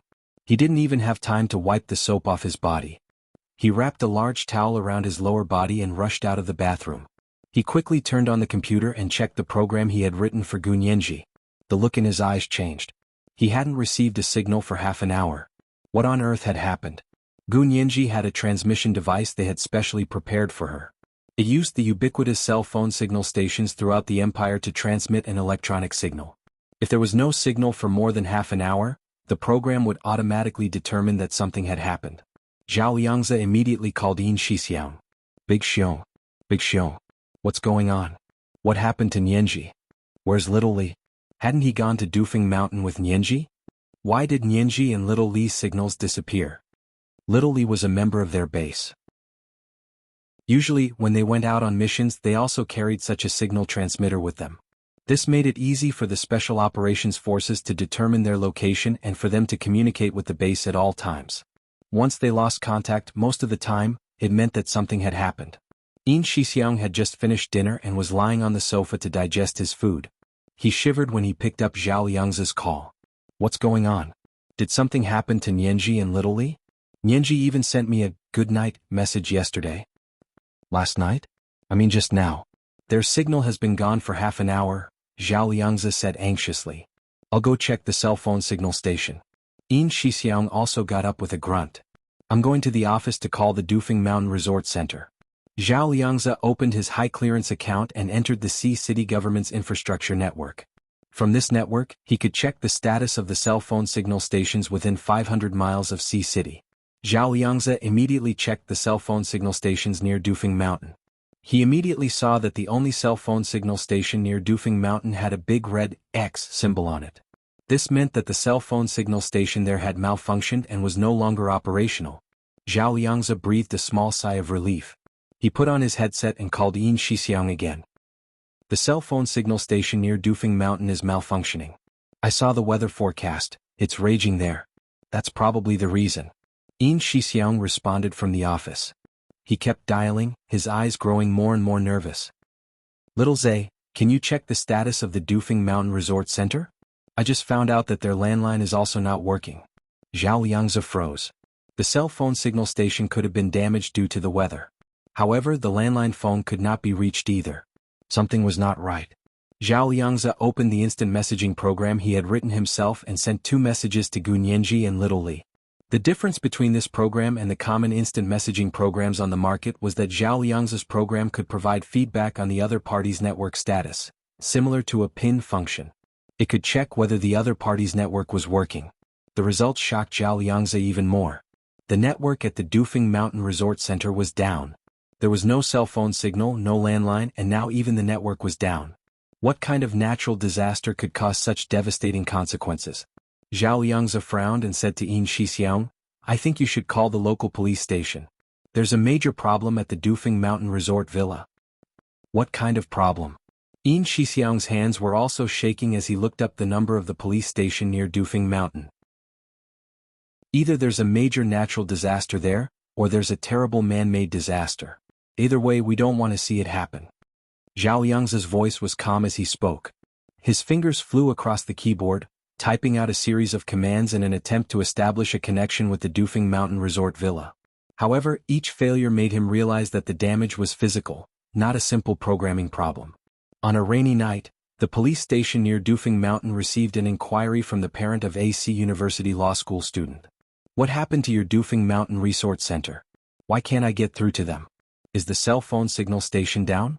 My child is on vacation at the Dufeng Mountain Resort Center. Can you afford to have a problem? The person hung up the phone. The junior officer on duty was confused and didn't even have time to ask for the person's name. From the caller ID, it seemed to be a very common area number in Sea City. The young policeman looked out the window at the curtain of rain, then thought about the nearby Dufeng Mountain Resort Center. He dutifully put on his raincoat, put on the large flashlight, and carried his baton. He also brought a small pistol with him. All officers on duty at night were given guns and ammunition. The junior officer, who was in his 20s, was a local and very familiar with Dufeng Mountain. Although it was raining heavily, he successfully reached the main road leading to the Dufeng Mountain Resort Villa. He hadn't gone far when he suddenly tripped and almost fell to the ground. He quickly steadied himself and shone the powerful flashlight on his face. He was so shocked that he almost dropped the flashlight. The thing that had tripped him just now was a person. However, the person's head was wrapped in a black plastic bag, and he was sprawled on the ground with a rifle in his hand. The first update would be at 1 p.m., and the monthly pass would be 600 plus updates. The regular update would be at 6 p.m. The fourth update would be at 8 p.m., and the monthly pass would be 700 plus updates. Thanks to the Marionette's Ball and the God of Wealth's coin bank yesterday. The next time there would be a fourth update would be when the monthly pass would be 900 plus updates. P.S. You can divide the territory of another country with a piece of arbitration. If you're so capable, why don't you go to heaven? I bought a watch last year. Chapter 69. The rain was pouring down and the night was dark. The wind whipped up the branches, making a loud crashing sound. The road meandered between 2 mountains. The wind echoed loudly, as if a demon lurking in the abyss was revealing its hideous body step by step. The junior officer was stunned for a moment before he pulled out his pistol. With one hand holding the gun and the other holding a flashlight, he slowly moved towards the man. When he was almost in front of him, he stretched out his leg and kicked the rifle on the ground away. The junior officer kept his eyes on the man lying on the ground with a plastic bag over his head, afraid that he would suddenly get up and try to snatch the gun from him. But the man did not move for a long time. The rain pattered on the man's body and flowed down his back in a zigzag pattern. The junior officer grew bolder and kicked the man with the tip of his foot. Still the man did not move. The junior officer was finally relieved. He crouched down and tried to pull the plastic bag off the man's head. But no matter how hard he tried, he could not untie the ordinary-looking plastic bag. What the hell? How can a broken plastic bag be so tight? The junior officer muttered. He took out his pocket knife and cut open the plastic bag. Just then, a bolt of lightning struck, followed by a clap of thunder. A man's head, bleeding from all 7 orifices, popped out of the black plastic bag. It was a frightening sight to behold against the dark lightning. Ah! The junior officer screamed again and hurriedly stepped back, almost falling on his butt in the mud. Boss! Boss! Something bad has happened. The junior officer, who had only been on the job for a few years, hurriedly took out his cell phone to report to his boss. But he could not make any calls on his cell phone. He looked at the notification on his cell phone. Damn, there was no cell signal here. The junior officer looked at the main road leading to the resort. It was swaying in the wind and rain and he could not see the entrance. He looked in the direction he had come from. It was also foggy. He hurriedly got up, stamped his feet, grabbed the rifle that he had kicked away and ran back to the police station. Not long after, an urgent phone ringing woke the chief of the police station near Dufing Mountain. What's going on? The chief rushed over and saw the rifle that the junior officer had dragged back from the mud. His eyes narrowed. An American race sniper rifle? Where did you find it? It's on the main road leading into Dufing Mountain Resort Villa. There was still fear in the young policeman's eyes. He looked at the chief in admiration. Chief, you recognize this gun? He only knew that the sheriff was a retired soldier, but he didn't expect him to be proficient in firearms. The sheriff smiled and looked at the sniper rifle, his eyes filled with memories. Back then, in order to be a sniper in the army, I put a lot of effort into these things. It's a pity that I can't compete with him and didn't get the position. This was a sad matter for the sheriff, so the young officer immediately changed the topic. Boss, there's a dead man over there with a plastic bag wrapped around his head, and this sniper rifle is next to him. There's a sniper rifle next to him, and he was suffocated to death with a plastic bag. The chief was shocked. Who has come to our little Dufing Mountain? The young officer looked at the chief with a dumbfounded expression. He had no idea what the chief was talking about. Chief, a parent of AC University law student called tonight, saying that AC University law student had come to Dufing Mountain Resort Villa for a graduation trip, but his cell phone and internet connection were all disconnected. His family was worried, so they asked us to go and see what was going on. I went to take a look, but before I could get in, I saw this on the road. He pointed at the sniper rifle. Call Dufing Mountain Resort Villa and find old Duan from their security office. The chief sat down and lit a cigarette to refresh himself. The young officer snapped out of his daze and patted the phone. The phone at Dufing Mountain Resort Villa was disconnected, and I couldn't make a call on my cell phone either. That's why I went there myself. Before I even got there, I found this and the dead man. He added, the dead man is still on the road. The phone was disconnected. And I can't make a call on my cell phone. The chief's expression turned serious. He took a long drag from his cigarette. Stop talking. Wake everyone up and put on bulletproof vests. We're going into the mountain. The efficiency of the police station was high. 5 minutes later, a squad of police officers with walkie-talkies and bulletproof vests assembled.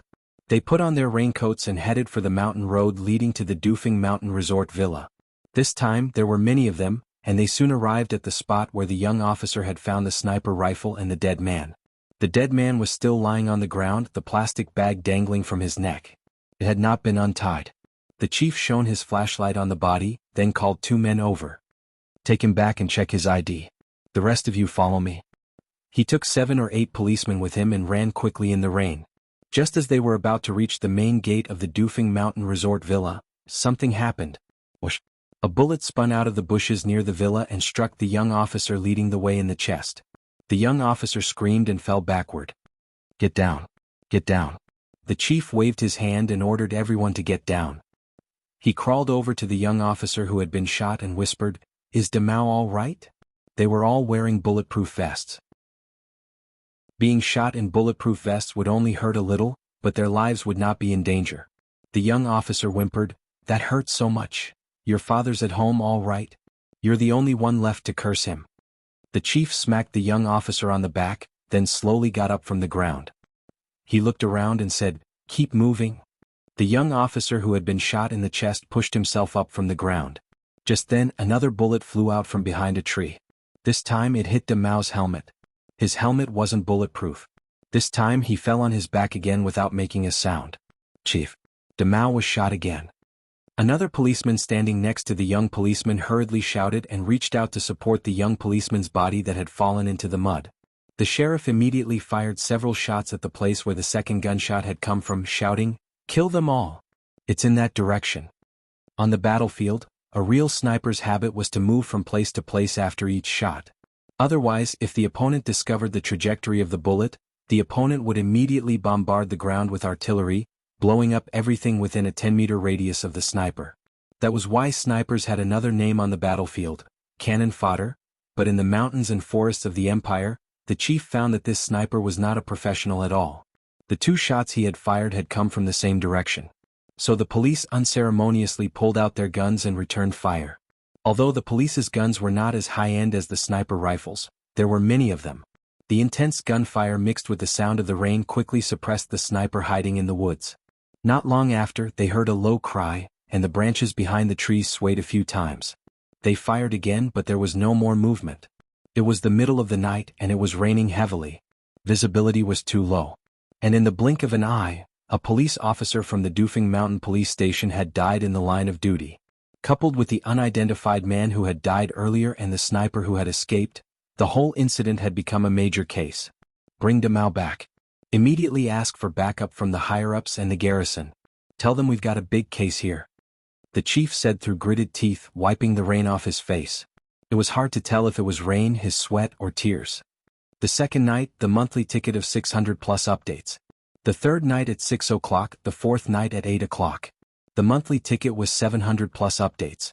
Oh, and oh. Chapter 70. In the general manager's office of the Dufeng Mountain Resort Villa, the leader of the Big Circle Boys, Yang Dawei, looked at his stopwatch and held a walkie-talkie in his hand. As soon as he heard the shouts from his subordinates, his face darkened and he cursed, "Mother *****. Old 8's been killed. Boss. The police know something's wrong here." As soon as he finished speaking, a dripping wet man burst through the door, carrying a sniper rifle in one hand and clutching his shoulder with the other. The leather gloves he wore were stained red with blood. It was Old 7, the criminal who had shot at the police on the road leading into the resort. "The police know too." Yang Dawei frowned.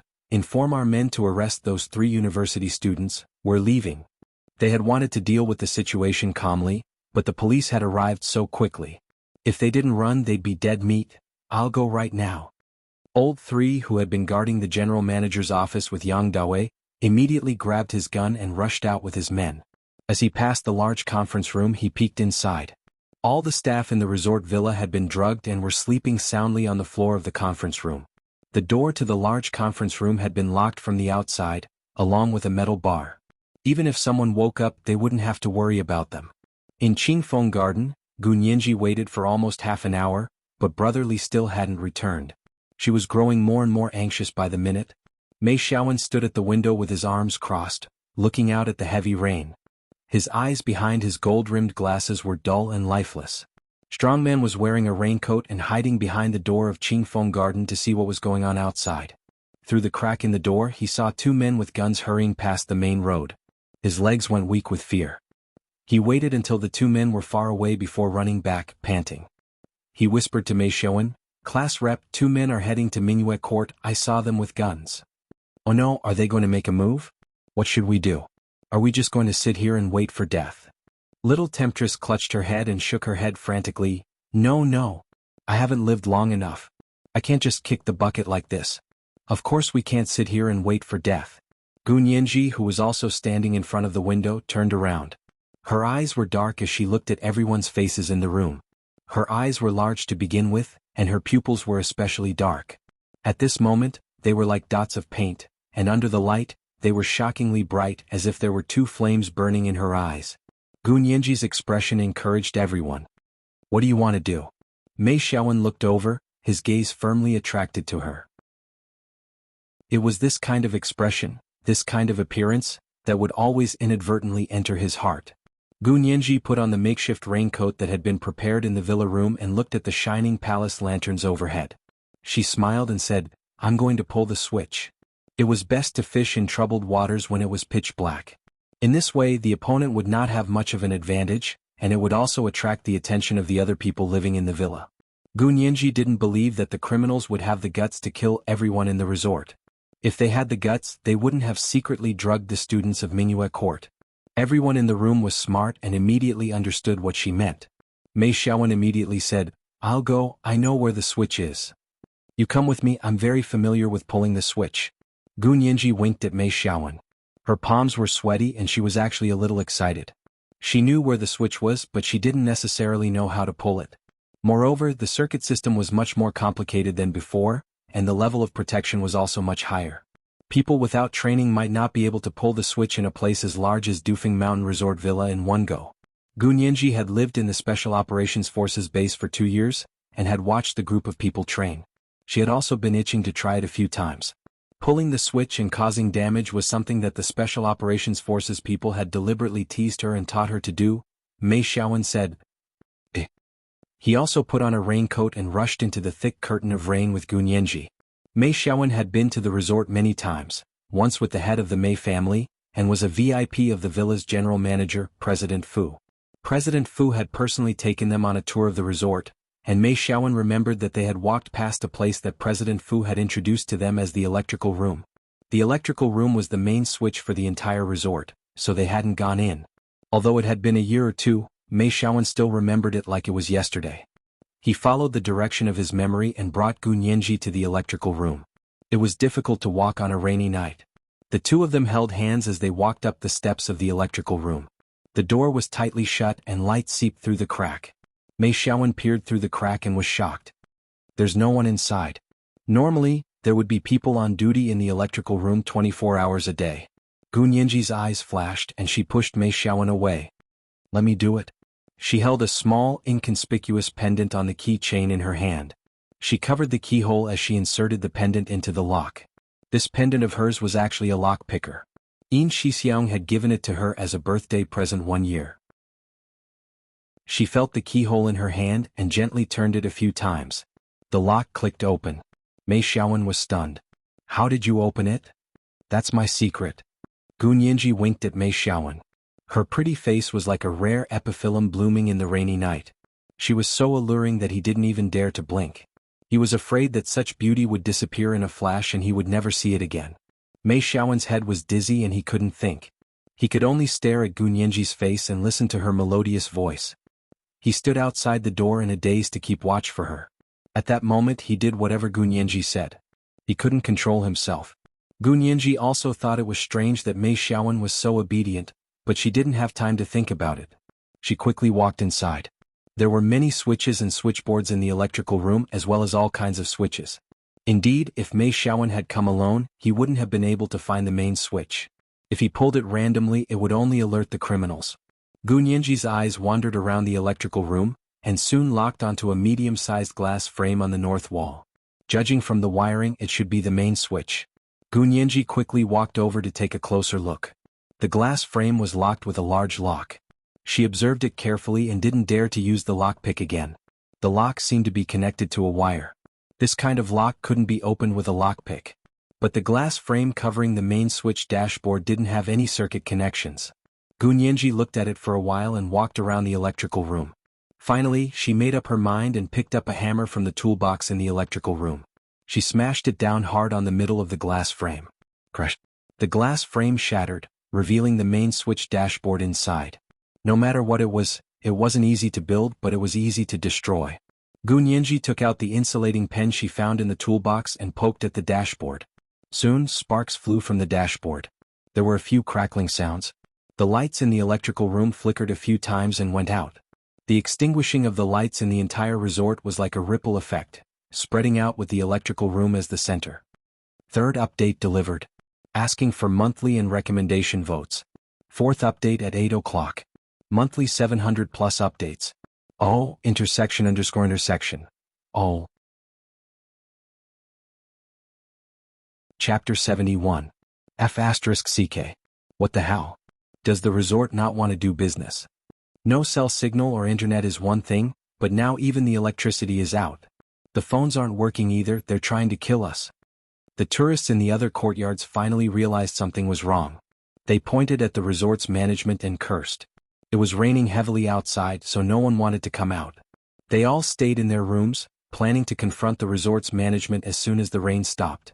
In the general manager's office of the resort's management, the bright lights suddenly flickered twice, then went out with a hiss. Yang Dawei, the leader of the Big Circle Boys, was sitting in his chair, spinning in circles. He looked up at the chandelier on the ceiling. What's going on? Is there a power outage? Boss, I'll go take a look. Another henchman walked out with a gun. Yang Dawei was uneasy, his right eye twitching uncontrollably. Left eye twitching for wealth, right eye twitching for disaster. Why was his right eye twitching now? Yang Dawei punched his right eye hard. In Qingfeng Garden, everyone had already been notified by Mei Xiaowen that something had happened at the resort. They also knew that the students from Class 2 living in Minuet Court had been drugged. They didn't even dare breathe and hid in their rooms obediently. They wanted nothing more than to move their beds over to block the door. When the lights in the room suddenly went out, they who were already frightened by the mere twang of a bowstring, could not help but be surprised and agitated. Strongman quickly went from room to comfort them. It's okay, class rep was the one who pulled the switch. No electricity is a good thing for us. We don't have cell phones or internet anyway, so we might as well go back to the Stone Age and stop using electricity. Little Temptress, Green Tea Fong, and Lady Chow stood together, nervously staring in the direction of the door, waiting for the girls to return. The two gangsters who had just arrived at Minuet Court were the most shocked. What the hell? What the hell? Why did the lights go out? They had photos of their targets in their hands and were rummaging through the rooms of Minuet Court. The students from Class 2 had all been drugged and were lying on the floor. They had to turn them over one by one to see their faces. They had just finished searching one room when the lights suddenly went out. He walked out and saw that all the lights in the resort were gone. Although it was raining earlier, there were still lights. The courtyards of the resort villa scattered among the mountains were originally like pearls that had been washed by water, shining in the rain. But now there was no light in the entire villa. It was pitch black everywhere. It really felt like a dark and windy night. The two Big Circle Boys had no choice but to turn on their flashlights and continue searching room by room. Gu Nianji and Mei Xiaowen held hands as they staggered out of the electrical room and rushed back to Qingfeng Garden. It was a dark and rainy night, and there were no streetlights around. The two of them did not dare to turn on their flashlights, so they could only rely on their instincts to run in the direction of Qingfeng Garden. Mei Xiaowen had a good sense of direction and pulled Gu Nianji around in the dark for a while. Her eyes gradually adjusted to the darkness. Gu Nianji quickly saw a familiar road sign. Over there. When they returned to Qingfeng Garden, Strongman sneakily caught up to them and said, "There's a flashlight over at Minuet Court. I wonder what they're doing?" Gu Nianji recalled Strongman saying that the two thugs had guns and looked menacing. Her heart pounded. She bit her lip and looked at Mei Xiaowen. "How about I go see what they're doing?" "No." Mei Xiaowen flatly refused. "Those two have guns. If you go, you'll be a lamb walking into a tiger's den." Gu Nianji thought to herself, who's the lamb and who's the tiger? Of course, she did not refute Mei Xiaowen in front of everyone. She only asked worriedly, "What if they find out we changed rooms and come looking for us?" Everyone panicked. "No way. What do you think?" Gu Nianji walked to her bed and took out her swimsuit that looked like a diving suit. "I'll go over to Little Mirror Lake. Is that okay?" Little Mirror Lake. Mei Xiaowen frowned. "You want to swim there?" "Yes, I swam there once yesterday. I'm more familiar with the water." Gu Nianji had already gone to the bathroom to change. Mei Xiaowen did not say anything else. He quietly went back to his room to change into swimming trunks and went into the water with Gu Nianji. Late at night in Sea City, several prominent families were woken up by a phone call almost at the same time. "The Mei family?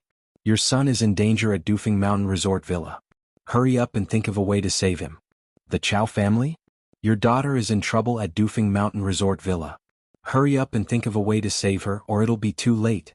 Several other calls were made to other cities, including the imperial capital, B City. The parents of these families would rather believe it was true and immediately called their own children. However, neither their cell phones nor the landline at Dufeng Mountain Resort Villa went through. Their messages to their instant messaging apps went unanswered. Their requests for FaceTime also went unanswered. Had something really gone wrong? These families all thought of the Sea City Police Headquarters at the same time. As soon as they called, they learned from their contacts at the police station that the police station near Dufeng Mountain had just called HQ for emergency assistance, saying that there had been a major criminal case of armed murder at Dufeng Mountain Resort Villa. Not only did the criminals have guns but they had more than one. Hearing this news, Those parents who couldn't fall asleep even more. They strongly requested to go to Dufeng Mountain Resort Villa with them. They would not be able to sleep peacefully until they saw their children walk out of the villa in one piece. The family's social status aside, the criminals had already killed a police officer. Assaulting a police officer was a felony. HQ took this matter very seriously and immediately dispatched their most capable deputy chief, along with the special task force and 100 riot police officers. They rushed to Dufeng Mountain that very night. It was raining all the way from Sea City to Dufeng Mountain Resort Villa. In order to get to the scene quickly, HQ closed off the highway and let the special task force go first. They were all good snipers in the police force and were especially capable of dealing with such a vicious armed murder case. The deputy chief of HQ took a helicopter to Dufeng Mountain. In the pitch-black rainy night, a long line of police cars with sirens blaring and lights flashing on the highway headed towards Dufeng Mountain Resort Villa. A helicopter flew across the night sky, braving the heavy rain as it flew towards the airport near Dufeng Mountain. At the Sea City Special Operations Forces base, Zhao Liangzi and Yin Shixiang stood stiffly in front of Hu Xiaoheng. Their faces were pale as they said, "Sir, little Li is in danger. Gunyinji is in danger." Hu Xiaoheng sat behind his desk and clasped his hands together. He slowly raised his head. His handsome face was still expressionless, but his tone was unusually cold. What happened? Fourth monthly pass delivered at 700 plus updates. Requesting monthly and recommendation votes. Good night, dear friends. Chapter 72. Hu Xiaoheng's gaze was chilling. Zhao Liangzi used all his strength to keep his legs from turning to jelly, but he was afraid that if he opened his mouth he would be tongue-tied. He could only look at Yin Shixiang and say slowly, "Big Xiong, go ahead." Yin Shixiang had always been a smooth talker, but standing in front of Hu Xiaoheng and facing his chief's powerful aura, Yin Shixiang couldn't utter a single tactful word. He could only be direct and tell the truth. "Chief, Nianji is in danger on her graduation trip to Dufeng Mountain Resort Villa. She is currently uncontactable along with Special Operations Forces member Little Li." Yin Shixiang stood ramrod straight, his hands pressed against the seam of his pants as he spoke loudly with his head held high. Hu Xiaoheng stood up and slowly folded his hands behind his back. His ink-black eyes were like an abyss that seemed bottomless. However, there was a trace of intensity in the center of his eyes, like a lonely flame burning in the night sky. Anyone who approached him would be burned to ashes by the flames. He quietly stared ahead for a while, then reached out to turn on the computer on his desk.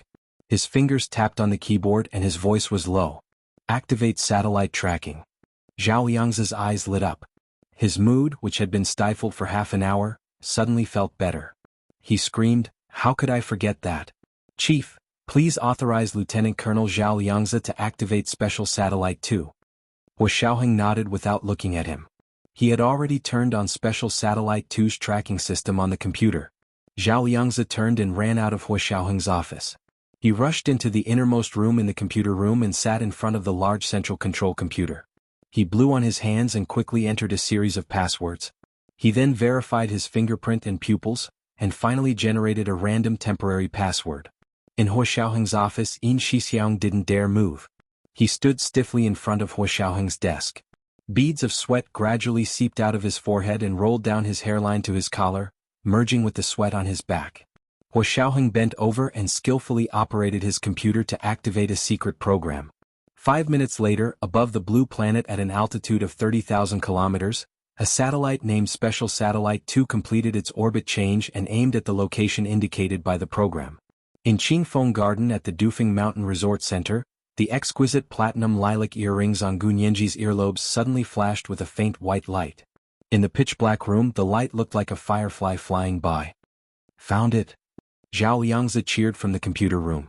"We found Nianji and Little Li's locations. Number 9 is at Dufeng Mountain Resort Villa. Something's not right."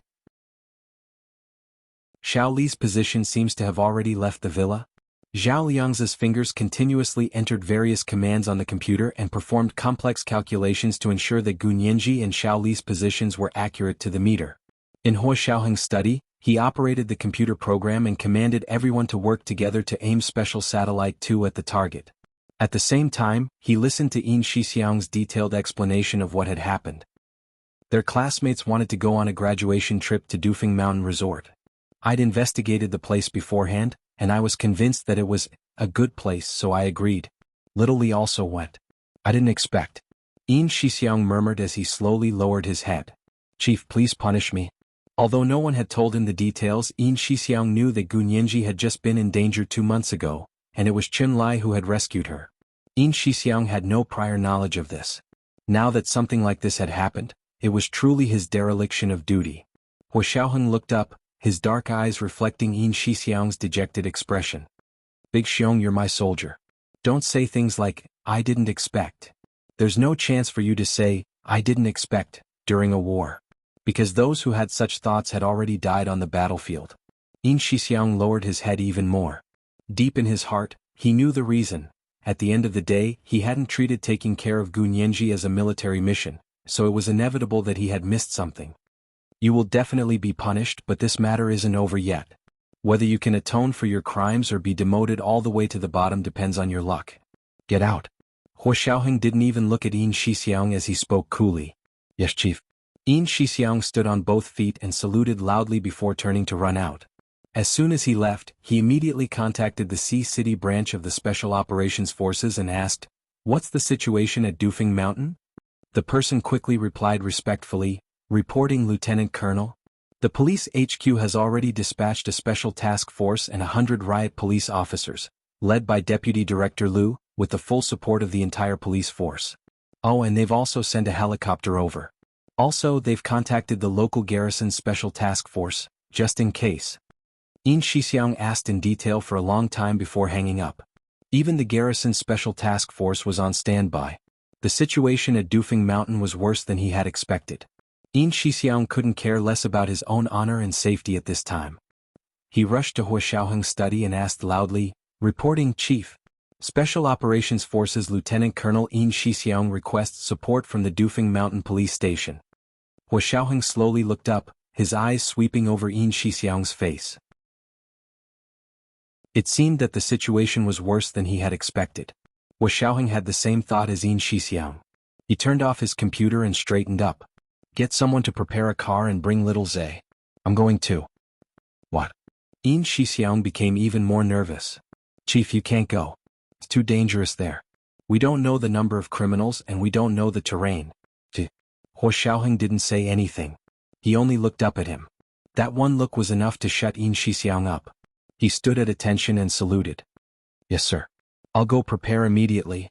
Hua Xiaoheng walked to his bedroom alone, opened his closet, and changed into a custom-made military uniform. He wore knee-high boots, a bulletproof knee pad and special bulletproof vests on his torso and legs. Even the helmet on his head was bulletproof. He strapped 2 Browning pistols to his waist and half-raised the American-made 16A semi-automatic submachine gun in his hands. He walked out calmly. Hua Xiaoheng was a major general. When he went out, he always brought at least 8 guards with him. However, because he was in charge of the Special Operations Forces, which was completely different from the field army, he needed to maintain secrecy and not intimidate the public. Therefore this time he only brought Fan Jian, a guard who doubled as his driver. Yin Shixiang sat in the front as usual, while Zhao Liangze and Hua Xiaoheng sat in the back with a pile of electronic equipment. They were driving a Humvee. "What license plate?" Fan Jian started the car with his right hand and opened the door with his left to reveal a mess of license plates. They could be used and changed at any time. "Use the local garrison's license plate." Yin Shixiang looked at Hua Xiaoheng and saw that he had closed his eyes. He knew that Hua Xiaoheng had no objections. This was the first update. At 1 p.m., the second update for the Spirit Pet Fate awarded by the leader of the Smiling Light Veil Alliance. At 6 p.m. the third update.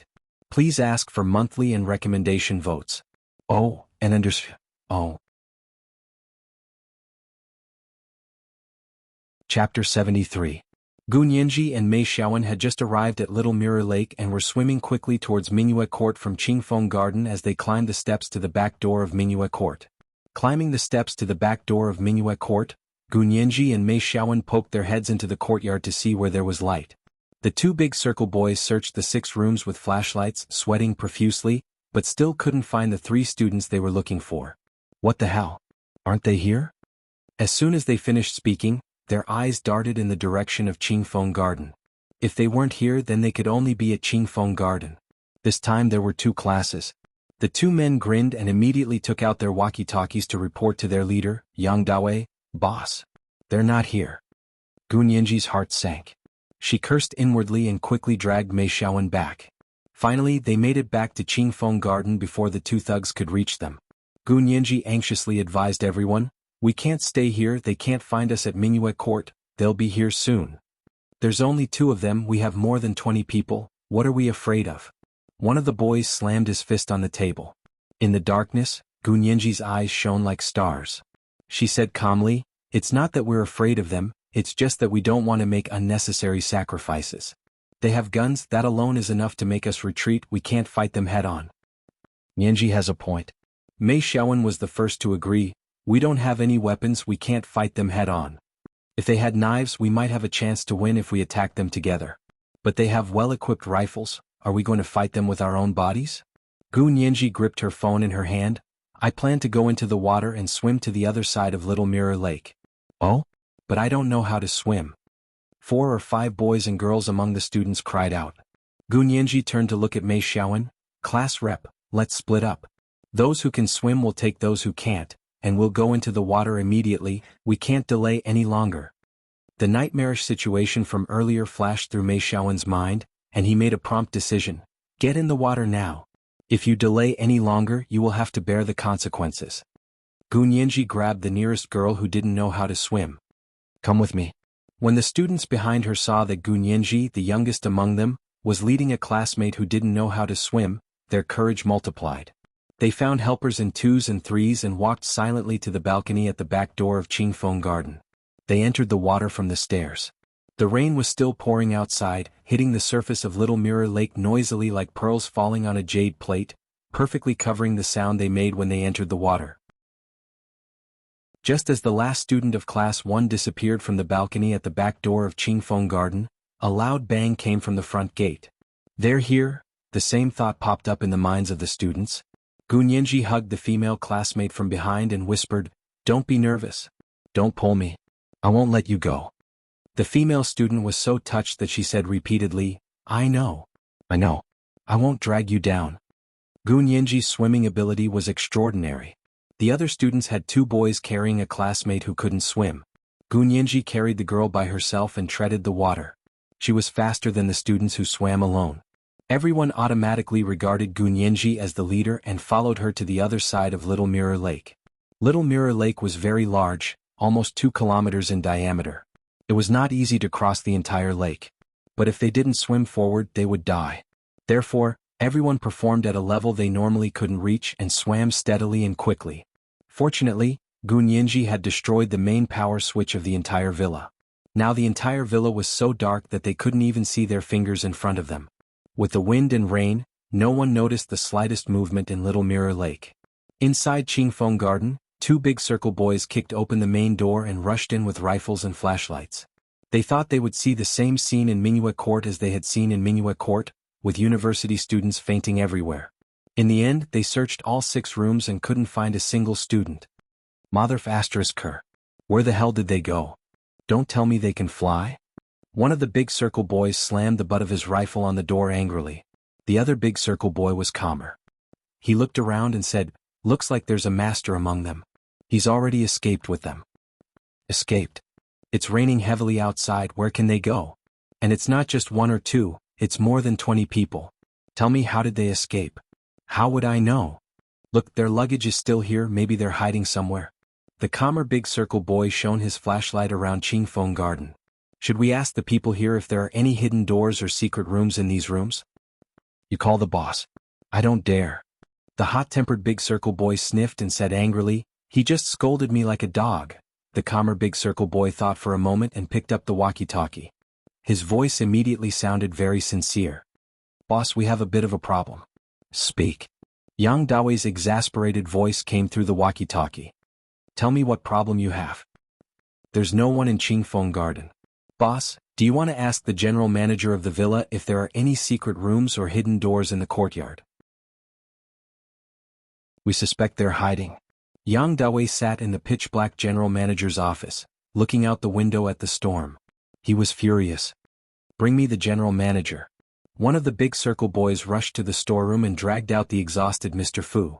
"Tell me, are there any hidden doors or secret rooms in Qingfeng Garden?" Yang Dawei pointed the barrel of his gun at Mr. Fu's throat. Mr. Fu's heart constricted in fear. He couldn't breathe and fainted. Soon, a faint stench and a pungent stench filled the room. One of the Big Circle boys kicked the unconscious Mr. Fu. He pissed his pants. Yang Dawei slapped Mr. Fu hard in the face. He stood up with his gun in hand and said with a dark look in his eyes, "Let's go. Bring the guns and go to Qingfeng Garden." There were only 5 of them left and they rushed out together with their guns. When they arrived at Qingfeng Garden, they searched inside and out but couldn't find any hidden doors or secret rooms. Yang Dawei walked to the back door of Qingfeng Garden with his gun in hand. He squinted at the drizzling little mirror lake and spat out the words through gritted teeth. "You're ruthless enough. I'll hit you." As he said that, he raised his gun and fired at the little mirror lake indiscriminately. Spirit Pet Fate reward for the Smiling Light Veil Alliance's second update has arrived. Reminder for monthly votes and recommendation votes. At 6 o'clock in the evening. Chapter 74. The sound of gunfire reverberated across Little Mirror Lake. The bullets whizzed through the wind and rain, whistling fiercely and echoing in the mountains for a long time. The other tourists at the Dufeng Mountain Resort Villa heard the sound and thought at first that someone was setting off fireworks. Then they remembered it was raining heavily outside. How could it be fireworks? Then someone thought it might be gunfire. Everyone was even more afraid, but no one dared to run out. Almost everyone silently reinforced the gates of their own courtyards. Strangers abandoned their wariness of each other and worked together to save their own lives. The wind and rain on Little Mirror Lake grew stronger, and visibility was almost zero. Those with a poor sense of direction could only swim in circles in the lake until they were exhausted and unable to reach the shore. This was one of the reasons the Big Circle boys had not given chase. If it hadn't been for Gunyanji, all of them would have died. Gunyanji had always had a strong sense of direction. Although she couldn't remember the way home, she could still tell north from south on the stormy surface of Little Mirror Lake. She had swum the Little Mirror Lake twice since yesterday. This was her 3rd time. She looked up from the water, one arm wrapped around her classmate's waist. She lifted the hand holding the phone and wiped the rainwater off her face with the back of her hand. It wasn't difficult for her to figure out the direction of Little Mirror Lake because it was surrounded by mountains on 3 sides and had a good point of reference. All she had to do was stare at the general shape of the mountains on the opposite side of Little Mirror Lake to know which way she was swimming. Fortunately, Gunyanji and the others had already swum out of range of the sniper rifle when Yang Dawei and the others fired into Little Mirror Lake. But hearing the gunshots behind them still scared them so much they almost sank to the bottom. A few of them almost cramped up. They know we're in the water? Everyone had the same thought in their minds. They couldn't help but lower their heads and swim even faster. Gunyanji deliberately fell back from the front and urged everyone to go faster, faster, faster. "We're not looking anymore. Just grab President Fu and the university students from Mingyue Court and take them with us." Yang Dawei, who was standing on the balcony at the back door of Qingfeng Garden, ordered decisively, "The police should be here soon. If we can get out of this unscathed, I must find out what went wrong." "Go." Everyone quickly rushed out of Qingfeng Garden and split into 2 groups. One group went to catch Chief Fu, while the other returned to Mingyue Court. The weather was bad and they might not be able to see the direction in the water. Furthermore, their advantage was the guns in their hands, so they didn't want to go into the water to chase after the C University law students who had already escaped. Once they entered the water, their advantage would be gone. Left with no choice, they could only settle for the next best thing. They took a few fainted students from President Fu's class as hostages. They returned to Mingyue Court and picked out a few of the unconscious university students. They picked out a few well-dressed men and carried them into their black SUV. The wind gradually died down, but the rain did not lessen. The black SUV roared and drove to the front of the management building of the villa. 2 men dragged Mr. Fu, who was tied up, out of the room. They got in the car and drove to the main road out of the villa. There was almost no traffic on the road. They were burning with anxiety and couldn't wait to leave this place as soon as possible. So, boom. The Big Circle boys who were driving suddenly saw a huge bump on the road ahead. They quickly turned the steering wheel to go around it. However, the black SUV's wheels hit something and suddenly skidded. The Big Circle boys who had been holding the steering wheel were slumped over the steering wheel. The black SUV was finally brought under control. It spun 90 degrees on the main road and crashed into a tree on the side of the road with a bang. White smoke billowed from the front of the car. The engine sputtered a few times and the sturdy-looking SUV was destroyed. Mother****. We crashed. The grumpy big circle boy got out of the car, cursing. He lifted the hood of the SUV to take a look. The engine was a charred mess and there was no way to fix it. "Big brother, get out, the car's on fire," he yelled into the car. A few big circle boys got out of the car and walked over to his side to take a look. One look at the engine and they knew that it would be impossible to start the car again. Mother****. This is so uncanny. What the hell is going on? The grumpy big circle boy kicked the car door open and went in to take the hostages out. "The car's gone, do we have to walk?" He looked up at Yang Dawei. Yang Dawei's expression was very serious. He raised his hand to stop the others from talking. He leaned sideways and listened. "Oh no, someone's coming. There's a lot of them." As soon as Yang Dawei finished speaking, the sirens of the police cars in front of them grew louder. They were rapidly approaching them. "What are you listening for?" Mother****, I can see the police lights," one of the big circle boys muttered. He picked up a fainted college girl and slung her over his shoulder. He turned to Yang Dawei and asked, "Big brother, how do we go?" The road ahead was impassable. A large number of police cars were quickly closing in. "Go up the mountain?" Yang Dawei had just considered this possibility when there was a rustling in the woods, followed by the barking of a dog. Police dogs. They have police dogs. The timid big circle boy immediately hid behind Yang Dawei. "Big brother, we can't go up the mountain. We can't outrun the police dogs on the mountain. We can't go up the mountain." Yang Dawei waved his hand. "Let's go back to Mingyue Court at the resort." The 7 big circle boys carried the 4 fainted college students and the resort's general manager. They immediately ran back the way they had come. After walking for a while, an unprepossessing young man walked out of the forest on the side of the road. His head and face were covered in blood, and half of his face was swollen. One of his arms was hanging at a strange angle. It was probably broken. He sat on the side of the road and spat on the ground. "I don't have a gun, but I can suffocate you with a plastic bag." This plain-looking young man was the big brotherly that Gunyenji recognized. He looked up at the exit of the resort road, anxiously hoping for reinforcements to arrive. He had been hiding in the woods and hadn't dared make a sound. He was covered in injuries and his arm was broken. He couldn't fight 7 people alone.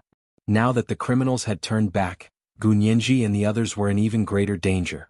He could only hope that Zhao Liangzi and Yin Shixiang would arrive as soon as possible. Not long after, he heard the rumbling sound of a helicopter overhead. He looked up and squinted to see that it was a police helicopter, not one from the Special Operations Forces. The sound of the police dogs was also getting closer. It sounded like they were coming with a lot of force. Little Li wanted to go up to them, but the gunshot wound on his arm was bleeding more and more. His head was getting heavier and heavier. The heavy rain seemed to have turned into a whirlpool. He blacked out and fell into a ditch on the side of the road.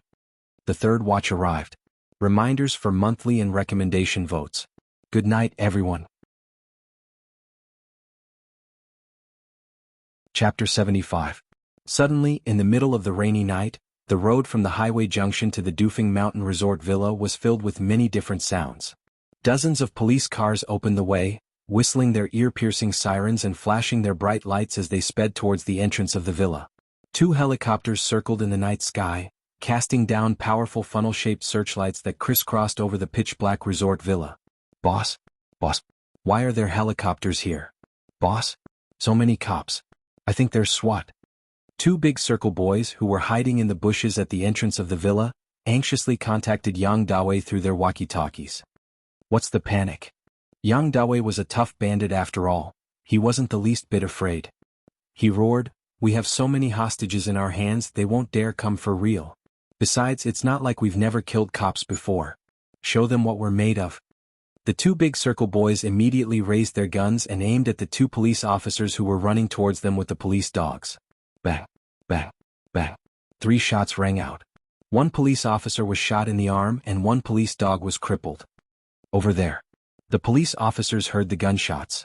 Someone immediately carried the injured officer and the police dog away, while the other officers raised their guns and fired at the bushes.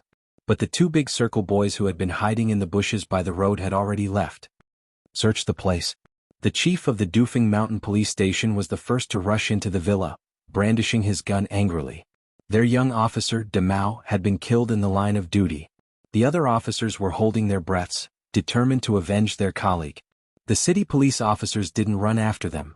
They had to follow Deputy Commissioner Liu's instructions. You team of 20 head east and look for the tourists who live in the east side of the villa. You team of 20, look for all the tourists who live in the west side of the villa. SWAT team, go after the criminal sniper. Deputy Commissioner Liu of the City Police Headquarters methodically assigned the search tasks to his squad of riot police officers. The city police SWAT team wore balaclavas and bulletproof vests, and carried sniper rifles as they chased in the direction where the gunshots had disappeared. Half an hour later, Qingfeng Garden and Minuet Court were the only places in the villa that had been searched. These two places were obviously occupied by the criminals, because the police officers were under heavy fire here. Dozens of police officers were hit in the legs or arms and had to be carried away. The Dufeng Mountain Police Station suffered the most serious injuries because they were running at the front. Fortunately, they were all wearing bulletproof vests, so there were no fatal injuries. Chief. Other than the tourists from Qingfeng Garden and Minuet Court, all the other tourists are out. Take them back to the police station and verify their identities one by one, Deputy Commissioner Liu said solemnly. What about the management of the villa? They're all in the management building's conference room. They've all fainted. At this time, Deputy Commissioner Liu was sitting in a helicopter in midair and using a walkie-talkie to command the battle. When he heard the report, he rubbed his temples and said in a deep voice, "Surround those two places." Sitting in the helicopter, he looked down at the situation in the resort and understood the situation at a glance.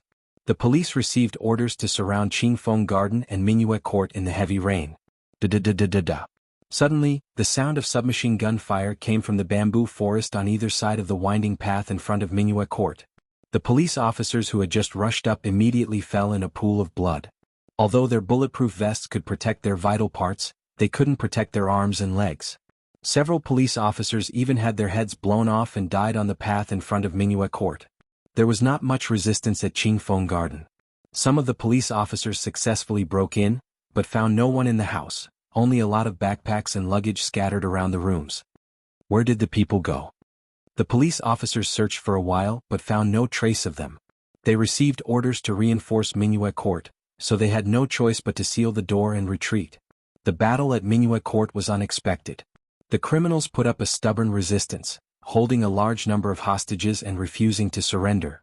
Taking advantage of the terrain and heavy firepower, they beat more than 100 police officers until they could barely lift their heads. More and more police officers were injured and even one of the SWAT officers had been killed. Unable to continue the attack, they had no choice but to ask for help from Deputy Commissioner Liu, who was commanding the battle from the helicopter in midair. Deputy Commissioner Liu. The criminals' firepower is too strong.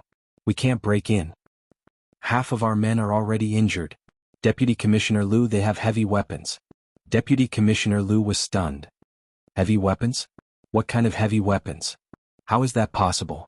It's probably a semi-automatic submachine gun, and they have plenty of bullets. The Dufeng Mountain Subbureau Sergeant, who was a retired soldier, took the walkie-talkie and spoke to Deputy Commissioner Liu, who was in midair. Deputy Commissioner Liu, please make a decision as soon as possible to avoid more casualties. Deputy Commissioner Liu spoke to a few of his confidants on the ground, and his heart sank when he understood the full situation. He had never imagined that these criminals were no ordinary criminals, and that their weapons were no ordinary weapons. The criminals are concentrated in Qingfeng Garden and Minuet Court. They have heavy weapons. Requesting reinforcements. Requesting reinforcements. Requesting reinforcements. Deputy Commissioner Liu had no choice but to call the military officer's walkie-talkie. The military officer on standby was shocked. The criminals have heavy weapons. Where did they come from? Guns were banned in the Empire and civilians could only play with air guns. Pistols and sniper rifles occasionally appeared on the black market, but heavy weapons such as submachine guns and semi-automatic rifles were rarely seen even on the black market. Moreover, these things consumed the most bullets. Given the Empire's strict control over bullets, even if they were lucky enough to get their hands on a semi-automatic rifle, it would only take a few rounds of bullets to finish it off. I know it sounds ridiculous, but it's the truth. I've already lost more than a dozen officers to them. Deputy Commissioner Liu said anxiously. There are also more than 20 University law graduates in Minuet Court. They're all elites. They're all hostages. Their lives are precious. I hope the military can send reinforcements as soon as possible. Just as the Sea City police temporarily halted their attack and Deputy Commissioner Liu requested reinforcements from the military, two big circle boys sneaked out of Minuet Court under the cover of the night. They took a few landmines and buried them in the grass and the winding path in front of Minuet Court. They had planned to take these things abroad to use in their territory, but the police had arrived too quickly, and they didn't have time to escape.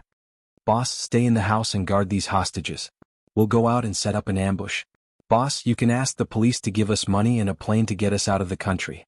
Warrior number 2 of the Big Circle boys discussed with Yang Dawei and decided to use the hostages to threaten the police. Yang Dawei patted the man on the shoulder. Good brother. Let's get out of the country together. Follow me. Warrior number 2 led them out the door and found the best sniping position to set up an ambush. The 5 Big Circle boys hid around Minuet Court. It had been raining for half the night. The water level of Little Mirror Lake had risen by almost an inch and was about to overflow the shore. The 20C University law students from Class 1 Year 4 finally swam ashore. Gunyenji hugged her classmate's waist as they bobbed up and down in the lake. Her feet gradually touched the soft mud at the bottom of the lake, but her strength was at the end of her tether.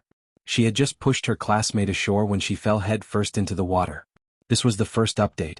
At 1 p.m., there was the first update of Spirit Pet Affinity rewarded by the leader of Little Circle Fish.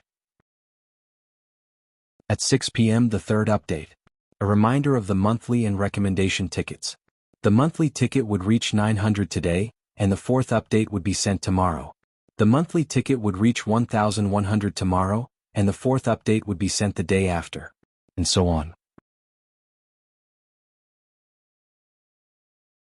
Chapter 76. Nyenji? Nyenji? The girl who Gunyenji had carried across the entire Little Mirror Lake was shocked. She screamed Gunyenji's name in terror, but didn't dare bend down to return to the water. She and Gunyenji were the last to reach the shore. The first to reach the shore heard her scream and quickly ran over. Mei Xiaowen, who had been waiting anxiously on the shore, ran the fastest.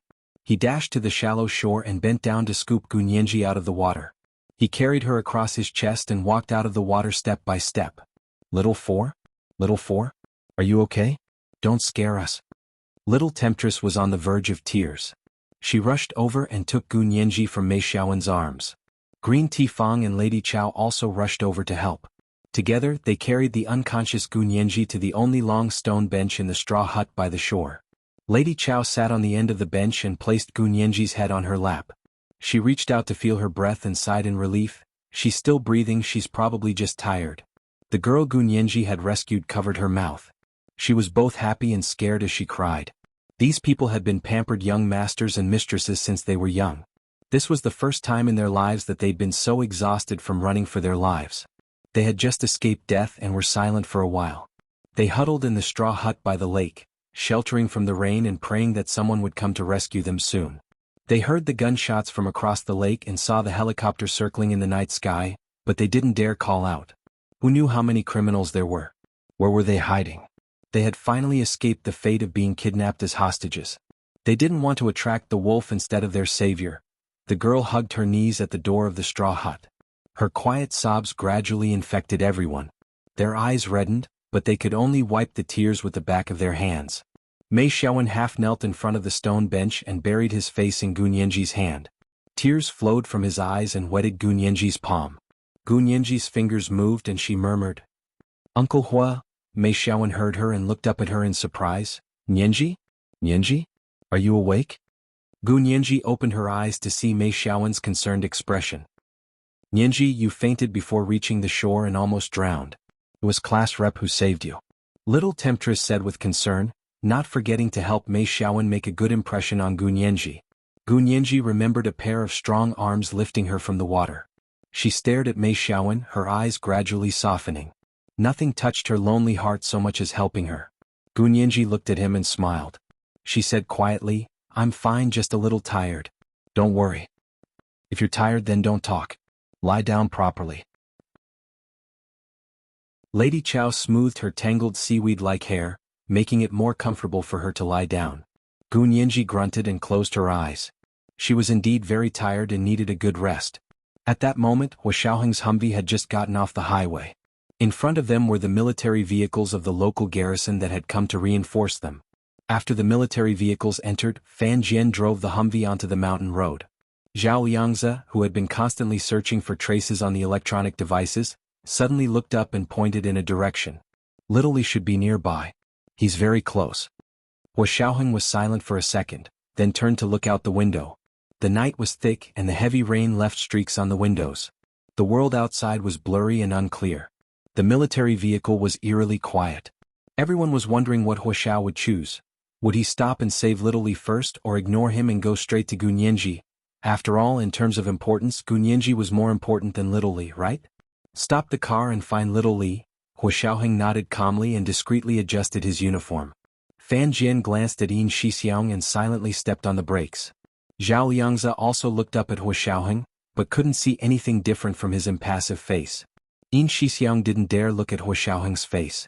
He knew how important Gunyanji was to Hua Xiaoheng, but the chief still decided to save his own soldiers first. Yin Shixiang had mixed feelings and felt even more guilty. As soon as the car stopped, he was the first to open the door and rush out into the rain. Yin Shixiang's Bluetooth headset also had an instant messaging function. Zhao Liangzi's voice came from the headset, constantly pointing out Little Li's location. The detector in Yin Shixiang's hand quickly beeped, and it only took 5 seconds to find Little Li lying in a ditch by the road. Little Li? Yin Shixiang patted his face and felt that his face was still warm, and he could still faintly breathe. He was finally relieved. He carried Little Li out of the ditch, carried him on his shoulder, and returned to the military vehicle. The interior of the Humvee was very spacious. There were 3 rows of seats and there were spare seats in the back compartment. If they were put together, there would be 4 rows of seats which could seat 12 people. Hua Xiaoheng and Zhao Liangzi sat in the 3rd row. The 2nd row was empty. Yin Shixiang helped the unconscious Little Li into the Humvee, and Hua Xiaoheng and Zhao Liangzi moved to the 2nd row. They put down the seats in the 3rd row and turned it into a makeshift camp bed. Little Li lay on the makeshift camp bed, motionless and barely breathing. Take the first aid kit. Fan Jian turned around and tossed the first aid kit to Yin Shixiang as he stepped on the gas pedal to continue driving forward. Yin Shixiang found the needles and medicine from the first aid kit and quickly cleaned and bandaged Little Li's wound. He injected an antipyretic and anti-inflammatory shot, and even fixed Little Li's fractured arm. He used temporary plywood to tie it up. Every member of the Special Operations Forces had been trained in these first aid skills, so it was no problem for Yin Shixiang, who had excellent grades. Fan Jian stepped on the gas pedal, and the Humvee roared into the rain toward the entrance of the resort villa. With the help of the medicine, Little Li quickly woke up. When he opened his eyes and saw Hua Xiaoheng, he reflexively stood up to salute. Hua Xiaoheng raised his hand. You're still injured.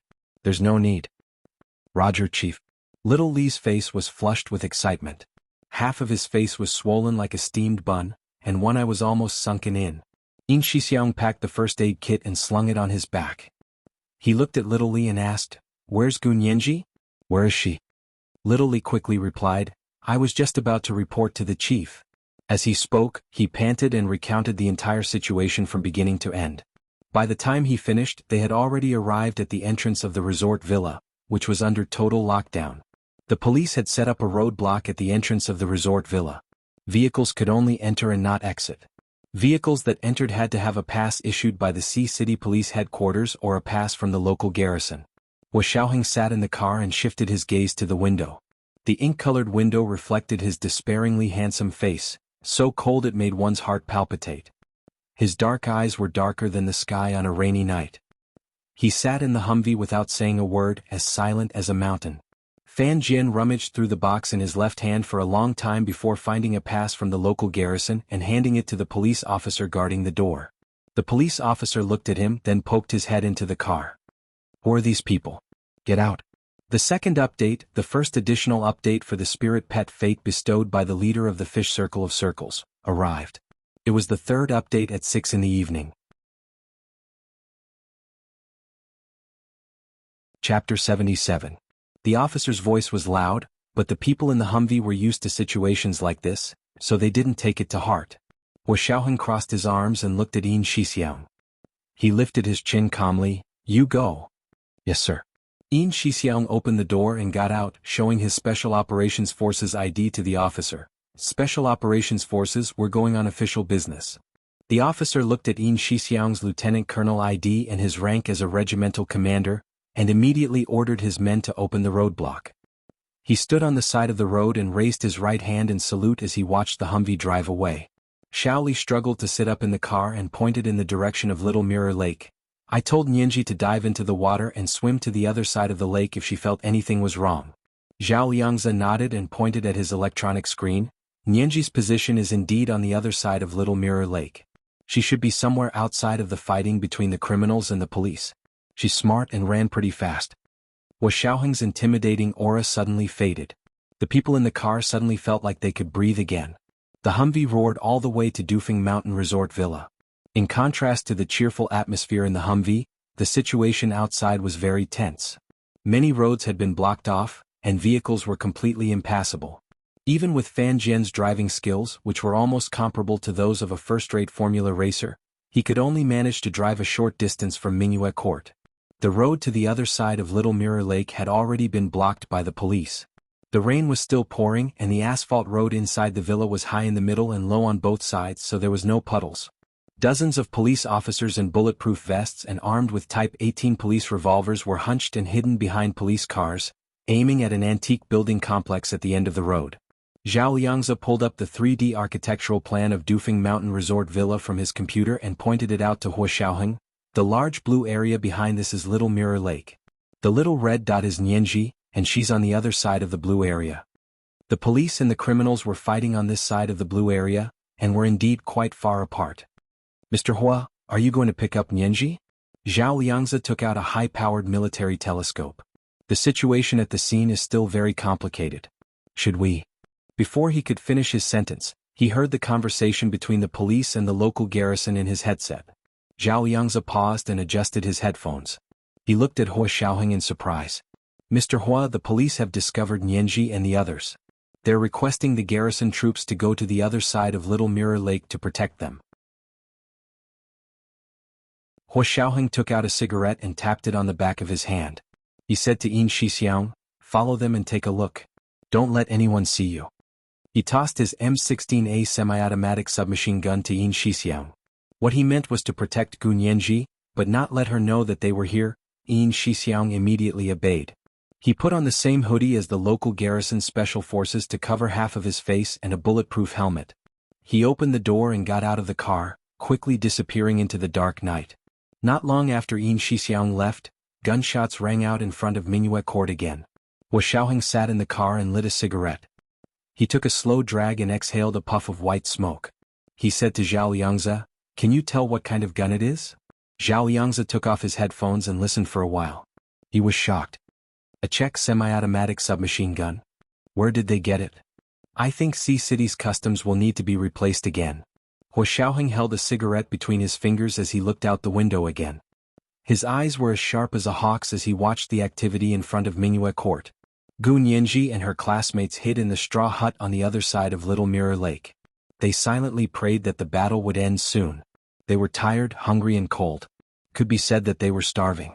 Strongman tried to lighten the mood. He said with a smile, "I think I'll never forget this graduation trip." Who wouldn't? I'm afraid the only people who will remember it more than us are the students from Class 2. Green Tea Fong sighed as she looked in the direction of Mingyue Court. The fate of the students from Class 2 was still unknown. There were also 4 students from their class who had stayed behind at Mingyue Court. Gu Nianji rolled over on Lady Chao's lap. She stared silently at the helicopters circling in the night sky. Not long after, a man dressed in the uniform of the local garrison walked over. He counted them and asked, "Are you students from the C-City Faculty of Law?" "Yes, I'm the Class Republic." Mei Xiaowen stood up. "May I ask who you are?" The garrison captain quickly said, "That's great. I finally found you. I'm from the garrison. I was asked by Deputy Commissioner Liu to come protect you. Don't be afraid and don't be shy. Just do what you need to do." He turned around and called for his soldiers to be on guard. The surroundings of the straw hut were immediately protected, monitored, by fully armed soldiers. Everyone immediately relaxed, and the atmosphere in the straw hut quickly became lively. Yin Shixiang was among the soldiers on guard. He saw Gu Nianji immediately. She was lying on the only long stone bench in the straw hut. Her face was pale and her eyes were closed as if she were sleeping. Yin Shixiang was wearing night vision goggles that could take pictures and send them to the internet. He raised his hand and pressed a button on the goggles. He snapped a picture of Gu Nianji and sent it to Zhao Liangzi. Gu Nianji was resting with her eyes closed when she suddenly felt like someone was watching her. She opened her eyes, and her 2 rows of fan-like eyelashes fluttered. She looked at the camera with a pair of watery eyes, and there was a deep sense of uneasiness and panic in her dark pupils, which had a built-in contact lens effect. Hua Xiaoheng happened to see the picture when it was sent to Zhao Liangzi's computer. He froze. Big Xiong sent it? Zhao Liangzi smiled and leaned back to show Hua Xiaoheng the best view. He said proudly, I just got it. Nianji is fine. Hua Xiaoheng took a drag of his cigarette. He looked away from Gu Nianji's wet, expressive eyes on the computer screen. He looked out the window. The gunfire in front of Mingyue Court was getting more intense. The police had retreated and the local garrison troops were in position with their snipers. As soon as the regular troops arrived, the tables were turned. Bang bang bang bang. The local garrison special forces snipers quickly took out 3 big circle boys armed with sniper rifles hidden in the bamboo forest in front of Mingyue Court. Deputy Commissioner Liu of the Sea City Police Headquarters heard the news from his helicopter. He waved his fists in joy. No matter how strong the criminals are, they can't beat our soldiers. However, there were 2 more powerful big circle boys who had not been killed. They were armed with submachine guns and were still entrenched in front of Mingyue Court. You're surrounded. Hurry up and surrender. Let the hostages go. If you turn yourself in, you can fight for leniency. Deputy Commissioner Liu shouted to the criminals in Mingyue Court from the helicopter. Hua Xiaoheng suddenly threw away his cigarette but in the Humvee. He frowned. Zhao Liangzi chuckled and made a pistol gesture with his right hand. You can get leniency for killing police and soldiers? My dead comrades, I'll light a candle for you. The 3rd watch arrived. Good night, my friends. Chapter 78. Hua Xiaoheng looked at Zhao Liangzi. His expression had calmed down and his voice was deep and husky. Who's in command this time? Zhao Liangzi pointed at the night sky. Deputy Commissioner Liu from the police headquarters is up there. He's a young talent, a deputy commissioner at just 40. Fan Jian burst out laughing. He's 40 and he's a young talent? Then our Hua Xiao, who was promoted to Major General at 28, is a young hero. Of course, he only dared to say the last part to himself, not to Hua Xiaoheng's face. However, Zhao Liangzi understood what he meant even if he didn't say it. That was officially recognized by the empire. The oldest person who was elected as one of the 10 most outstanding youths was 55. Zhao Liangzi found the news from that year and showed it to Fan Jian. Here, how dare you say that a 40-year-old deputy commissioner isn't a young talent? Fan Jian rubbed his nose and chuckled as he stole a glance at Hua Xiaoheng. Hua Xiaoheng never paid attention to the people around him who were making sarcastic remarks. He didn't even look at Zhao Liangzi as he tapped his finger on the car window and pointed upwards. I want his complete resume. Yes, sir. Zhao Liangzi stopped laughing and looked down to search for Deputy Commissioner Liu's glorious past on the internet. If the Special Operations Forces wanted to investigate someone, they could go back 18 generations without beating around the bush. This way, all of Deputy Commissioner Liu's 40 years of life would be laid bare for Hua Xiaoheng to see. Unfortunately, Deputy Commissioner Liu's words only shocked his own people, and had no effect on the big circle boys. Are you stupid to try and fool us with such old words? The hot-tempered warrior number 2 clutched his submachine gun and fired into the air. Tat tat tat tat tat. The helicopter pilot who was hovering in the air quickly pulled the lever. He was so scared that he broke out in a cold sweat. Caught off guard, Deputy Commissioner Liu leaned back and almost fell out of his seat. What's wrong? What's wrong? His head hit the fuselage and swelled with pain. Chief Liu, the criminals are shooting at us. The pilot was still in shock and didn't dare approach Mingyue Court again. Suddenly, there was one less helicopter circling in the night sky, and the searchlights above Mingyue Court dimmed by half. Yang Dawei was cackling in Mingyue Court. He spoke into the walkie-talkie and loudly praised Vajra II. Well done. Listen up.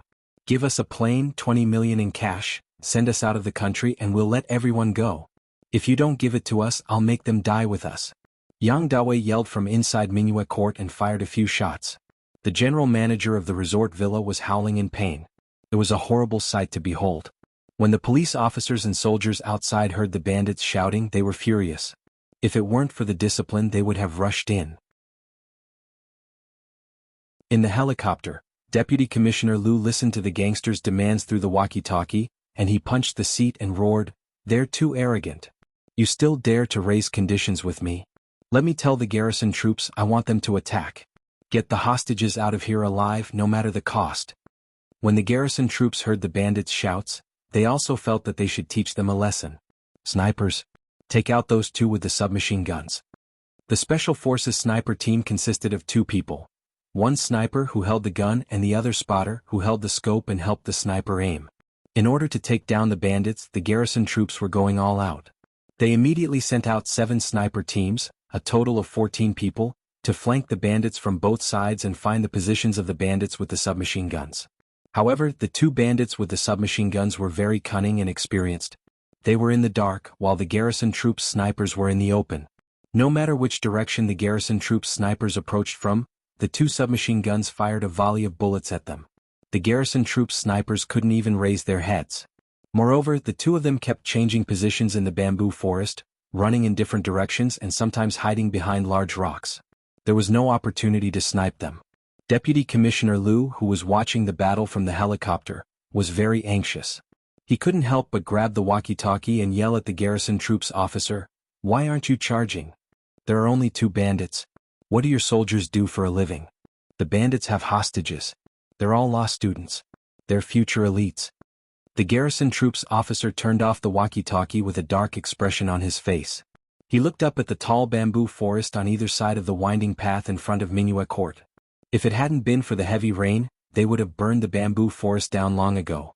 Let's see where the 2 submachine guns could hide. The officer didn't want the garrison troops to lose face because of a few bandits, so he began to give orders. Raise the flares. Get the rifles ready, we're going to fire at the bamboo forest. The snipers retreated and the ordinary soldiers took their places. They raised their rifles and fired into the bamboo forest, but the effect wasn't obvious. The garrison troops hadn't expected the kidnappers to have submachine guns this time. They had only brought 1 submachine gun when they came, and the others were armed with ordinary rifles and sniper rifles. They had sent someone back at the last minute to request for heavy weapons, but the garrison troops couldn't wait any longer. The garrison troops officer took off his military cap in frustration and wiped the sweat off his forehead. Huo Xiaoheng sat in the Humvee, his arms crossed as he quietly watched the garrison troops and the police's movements. A trace of worry flashed across his eyes. He reached out and knocked on the driver's seat in front of him. He said to Fan Jian, "Go find Yin Shixiang and get him that submachine gun. You take care of the kidnappers." "Yes, sir." Fan Jian was overjoyed. He finally had the chance to participate in the battle. He was Huo Xiaoheng's orderly, but he was also the leader of his 8 orderlies. Huo Xiaoheng was a major general, and his orderlies were all regimental rank. Fan Jian was only a driver, and he usually did odd jobs for Huo Xiaoheng. But when he was in the army, he was the chief in the eyes of the soldiers. Fan Jian opened the car door and rushed out. He ran as if he was sprinting for 100 meters to the other side of Little Mirror Lake. He found Yin Shixiang and briefly relayed Huo Xiaoheng's orders. Without another word, Yin Shixiang stuffed the M16A American submachine gun into Fan Jian's hands, along with a belt full of bullets. "Do your best. Let the garrison troops and the police see the strength of the 6th Military Region." Yin Shixiang smiled as he patted Fan Jian on the shoulder. He didn't doubt Fan Jian's ability at all. What did the Major General's orderlies do? Actually, the most essential task was to be the chief's personal bodyguard. Therefore, they had to be exceptionally skilled. Just being human bulletproof vests wasn't enough. Fan Jian rushed to Minuet Court with the submachine gun in his arms. He saw that the 2 kidnappers with the submachine guns had already injured many ordinary soldiers. He pulled down his hood to cover his face. He walked up to the garrison troops officer who was commanding the battle. He showed him his identification and said in a low voice, "Please allow me to participate in the battle." The garrison troops officer immediately agreed. "Time is of the essence, so I won't stand on ceremony. I'll remember the 6th Military Region's favor." He looked at the submachine gun in Fan Jian's hands and recognized it as the latest American submachine gun. He was even more convinced that this man was from the 6th Military Region, which used to be under the Imperial Army Special Operations Forces. Because of the Special Operations Forces' unique identity and nature, most of their activities were abroad. They rarely carried out operations within the country. Therefore, their department never used domestically produced weapons. They only used foreign weapons that could be bought on the foreign market. This way, if something went wrong, it would be easier to blame the country where the weapons were made. This was the first night watch. The second night watch would be at 1 p.m. Monthly pass of 800 plus updates. The third night watch would be at 6 p.m. The fourth night watch would be at 8 p.m. Monthly pass of 900 plus updates. P.S. Thank you to Fish G for the spiritual pet affinity yesterday. Congratulations to Fish G for becoming the new leader of Hello, Major General. Thank you to Leader Light Veil for the Heshabi yesterday. Thank you to Puppets Ball for the God of Wealth's Coin Bank. Thank you to Bug Flying 999 for the Peach Blossom fan. Mwah. Oh, intersection. Oh. Chapter 79. I'll split up with your vanguard and flank them from both sides. When we're in position you guys fire the flares, Fan Jian suggested. The garrison officer agreed, and put on the garrison's special communication earpiece for Fan Jian. Let us know when we're in position. Fan Jian was dressed in a special forces uniform. He wore a hood that covered his entire face and a bulletproof helmet on top of the hood. He carried his submachine gun and crept towards Mingyue Court in the dark and rainy night. Hua Xiaoheng sat in the Humvee, watching the battle unfold outside. Not long after, the garrison officer heard Fan Jian and the other vanguard's voices in the earpiece. In position. The garrison officer immediately gave the order to fire the flares. More than a dozen flares were fired into the night sky, illuminating the rain until it was transparent. The bamboo forest in front of them was instantly revealed to everyone. Everyone could clearly see two criminals dressed in black standing on either side of a large boulder deep in the bamboo forest. Tat tat tat tat tat. Fan Jian did not hesitate to rush towards the person on the left who was closest to him and fired a volley of bullets. His marksmanship was much better than that of the local garrison's submachine gun. With one burst of bullets he sent the criminal's submachine gun flying. With another burst of bullets the criminal was riddled with holes. He fell backwards onto the muddy ground of the bamboo forest. Soon the rainwater on the ground had turned into blood, flowing out of the bamboo forest on the left. The garrison's submachine gun on the right quickly made his move, blasting the other submachine gun's head off with a burst of bullets. Just then, another figure appeared from behind the submachine gun on the right. He rolled from the bamboo forest to the wall of Mingyue Court, then entered through a secret door on the other side of the wall. Fan Jian rolled on the ground from left to right, and crouched beside the garrison's submachine gun. He asked, "Why is there another one? Where did he hide?" The submachine gun pointed helplessly at the main door of Mingyue Court. "He just went in." "He already went in?" Fan Jian got up and was about to crouch forward. Suddenly, a series of gunshots rang out from inside Mingyue Court. They were louder than the submachine gun and the firepower was stronger. Hua Xiaoheng heard the gunshot from inside the Humvee and couldn't help but sit up straight. This was no longer an ordinary submachine gun. This was an American-made M134 minigun. Zhao Yangzi also heard the difference in the tone. His expression changed and he said nervously, "Oh my God, where did they get the minigun?" The volley of fire shot out from the windows of the main building of Mingyue Court. It was like birds of paradise in full bloom in the rainy night, fiery red and deadly. The gates to Mingyue Court were wide open, but no one could enter the courtyard. Because the firepower of the minigun was too fierce, they would definitely be knocked down by a hail of bullets before they could even rush into the courtyard. What should we do? On the helicopter, Deputy Commissioner Liu was panicking. He yelled into the walkie-talkie, "Find the garrison. Look for the garrison. Ask them to send more weapons and soldiers. The soldiers below were not enough. It's not enough." In the main building of Mingyue Court of the 8 Big Circle Boys, only Yang Dawei and Warrior Number 2 were left. Yang Dawei leaned against the back wall with his submachine gun, while Warrior Number 2 leaned against the front window, where an American-made M134 minigun was mounted. There was a box full of bullets at his feet.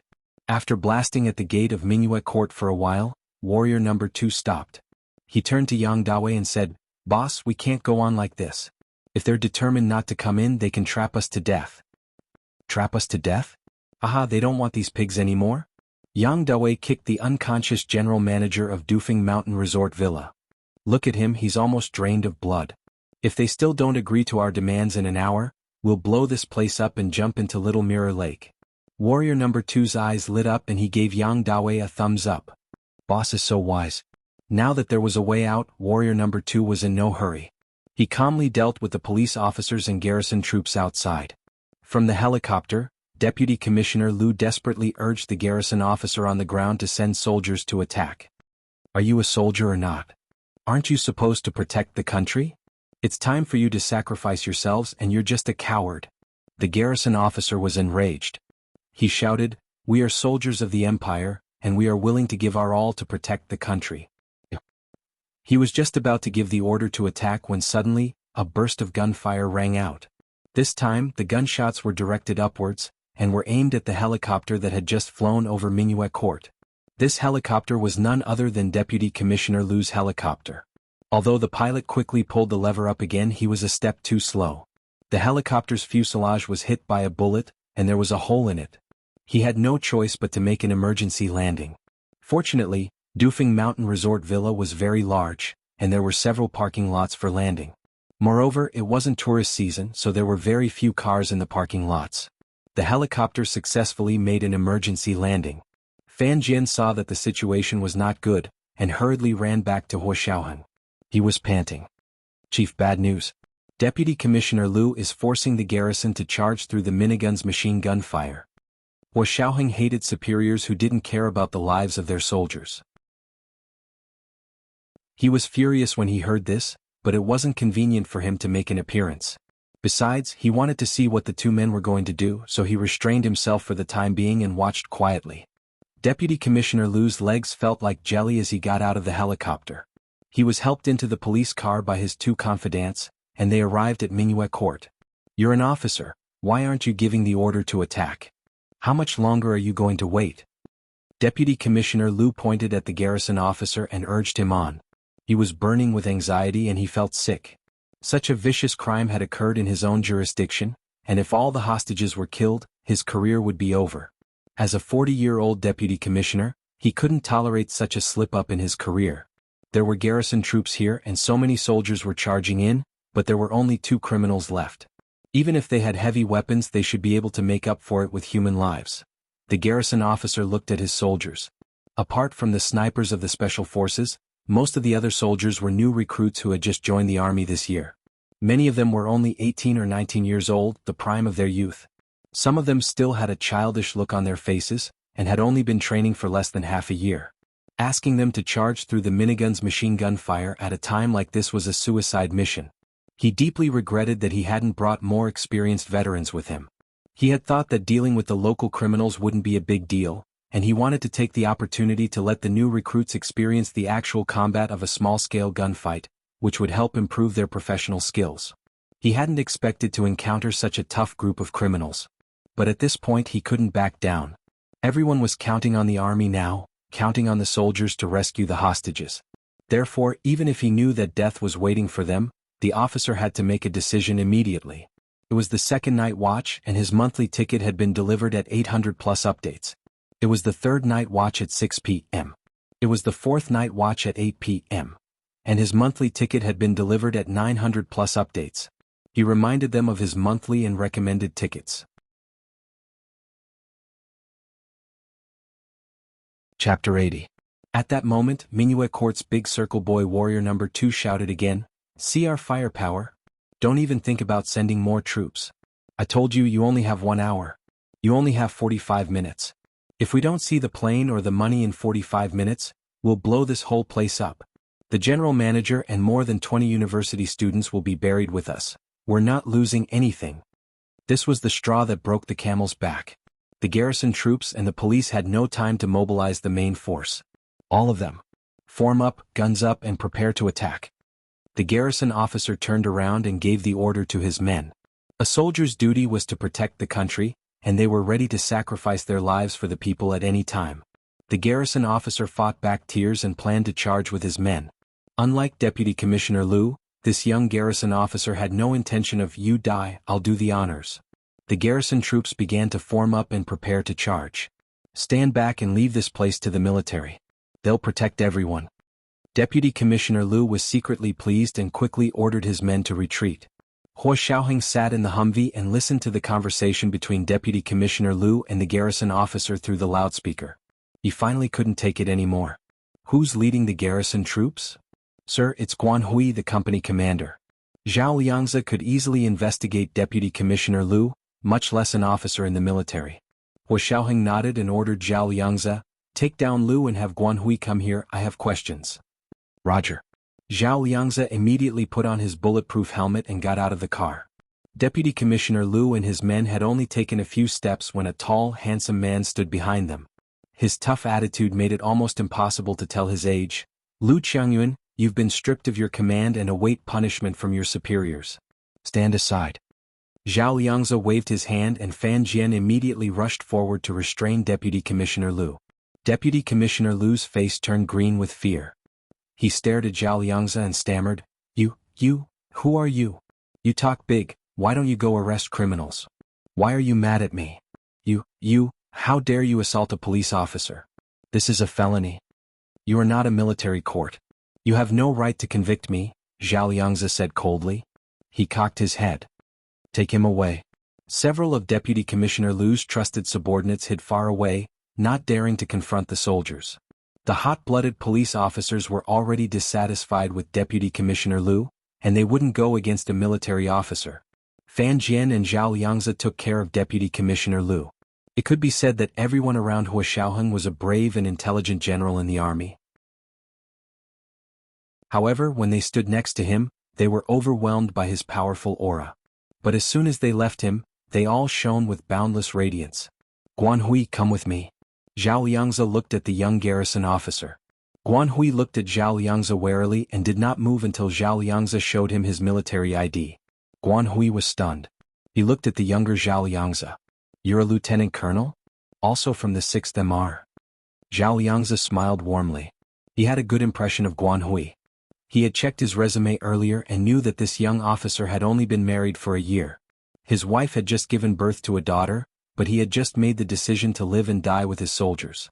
"The chief wants to see you. Come with me." "Chief. Then you?" Guan Hui froze again. In his eyes, Zhao Liangzi was already worthy of being called the chief. "I'm his subordinate," Zhao Liangzi said and turned to leave. Guan Hui immediately jogged to Hua Xiaoheng's Humvee and stood at attention. "Hello, chief." Hua Xiaoheng sat in the car and didn't show his face. His deep voice came from the darkness. "Do you know what kind of gun the criminals are using?" Guan Hui immediately said, "Reporting, chief. It should be a minigun." Hua Xiaoheng nodded. "Correct. If that's the case, why did the soldiers charge in? You should know that charging in under these circumstances is suicide." "Yes, but we are soldiers. Sacrificing ourselves to save those elite university students is worth it. Their lives are more important than ours." Hua Xiaoheng's eyes shone in the darkness. He glanced at Guan Hui and looked through the tinted window to the opposite shore of Little Mirror Lake behind Mingyue Court. His voice seemed to carry the vastness of the lake. "You can sacrifice yourself and the lives of the soldiers to save others, but don't think of yourself as inferior. In my eyes, your lives are just as precious as those people." "Chief." Guan Hui choked. "Don't worry. I'll lead the soldiers and charge right now. No need. Every soldier's life is precious, not to be used as ammunition for the criminals." Hua Xiaoheng shook his head and ordered Zhao Liangzi, who was standing in a military posture outside the car. "Call Big Xiong over." Zhao Liangzi immediately called Yin Shixiang through his Bluetooth earpiece. Yin Shixiang was on the other side of Little Mirror Lake guarding the straw hut where Gu Nianji and the others were. When he heard Zhao Liangzi relay Hua Xiaoheng's words, he immediately said, "I'll come over now." But then he asked, "What about Nianji?" Zhao Liangzi looked at Hua Xiaoheng in the car. "Chief, Big Xiong asked what we should do over there." Hua Xiaoheng knew what Yin Shixiang meant. He sat in the darkness, his voice deep and resonant, with a heart-tugging, raspy magnetism. "That side will only be truly safe if the battle ends here." As soon as he said this, the image that Big Xiong had just sent flashed through Hua Xiaoheng's mind. In the image, Gu Nianji's eyes were wet. Only he could feel the panic and nervousness in the depths of her eyes, like that of a small animal. Hua Xiaoheng closed his eyes, as if that would prevent him from seeing Gu Nianji's silent gaze. Zhao Liangzi waited for a while, and when Hua Xiaoheng didn't speak again, he passed Hua Xiaoheng's message to Yin Shixiang. 15 minutes later, Yin Shixiang ran back and said, "Chief, Yin Shixiang reporting." Hua Xiaoheng still hadn't come out. He sat in the dark military car and ordered Yin Shixiang through his Bluetooth earpiece. "Go with Guan Hui and take out the criminal's American-made minigun. Can you do that?" "No problem." Yin Shixiang's eyes lit up. His expression was almost identical to Fan Jian's. Fan Jian's strength lay in his submachine gun fire, while Yin Shixiang's strength lay in his sniping. His sniping skills were almost perfect, and he had already won the title of the military's ace sniper 3 times in a row. As long as Hua Xiaoheng didn't participate, he would always be number 1. Guan Hui watched from the side, dumbfounded. He scratched the back of his head and asked suspiciously, "How are we going to fight them? They're hiding in the house and there are a lot of hostages. If we're not careful, we'll hurt the hostages." He couldn't really end up like that joke and shout into Minuet Court, "We've killed all the hostages inside, the criminals can come out now." That would be a disgrace to the military, and he, Guan Hui, wouldn't be able to absolve himself of the guilt. He'd rather die in battle? How is that possible? "You're in luck today, kid. We'll show you what the 6th military region can do." Yin Shixiang followed Guan Hui over and randomly picked a sniper rifle that the local garrison special forces had brought. It was the 3rd watch. There was a 4th watch at 8 p.m., and the monthly pass was 900 plus updates.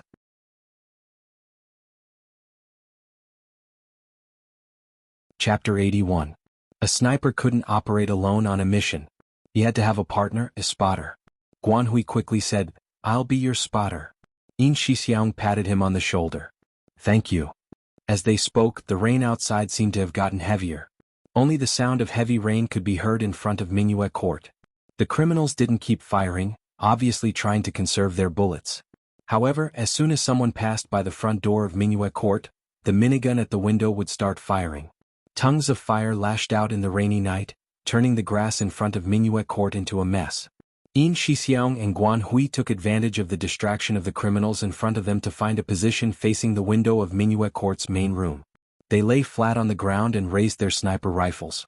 This wasn't the sniper rifle Yin Shixiang was used to using, but as an ace sniper, it was one of his skills to be able to shoot well with other people's sniper rifles at any time. He lay flat on the ground and tested the feel of the rifle.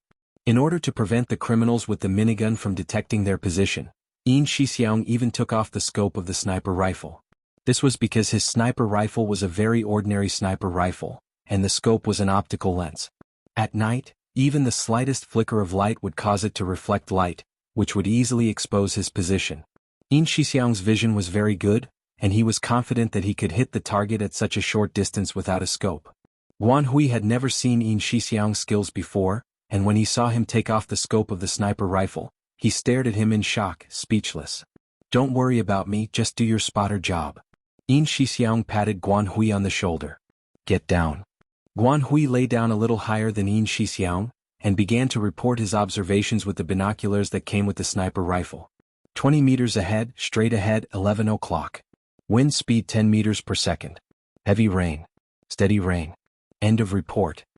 Yin Shixiang listened to the data Guan Hui reported, and began to adjust the sights of the sniper rifle. Because he didn't have a scope, he relied entirely on his vision and intuition to adjust the sights. He only had one chance. If he couldn't hit the criminals in one shot and destroy their minigun, the criminals might be enraged and end up dying with the hostages. Yin Shixiang's failure wasn't a big deal, but it was a big deal to embarrass the 6th MR. He lay motionless on the ground for a full 10 minutes, so long that even the second brother of the Vajra warriors in Minuet Court could smell the unusual tension in the air. "Boss, what are those cops and soldiers doing? There's no sound at all." King Kong number 2 turned around and spoke to Yang Dawei. Yang Dawei hugged the submachine gun tightly and sneered, "Why should I care about them? We'll wait for another 35 minutes. If it doesn't work, we'll blow up this place and jump into the lake."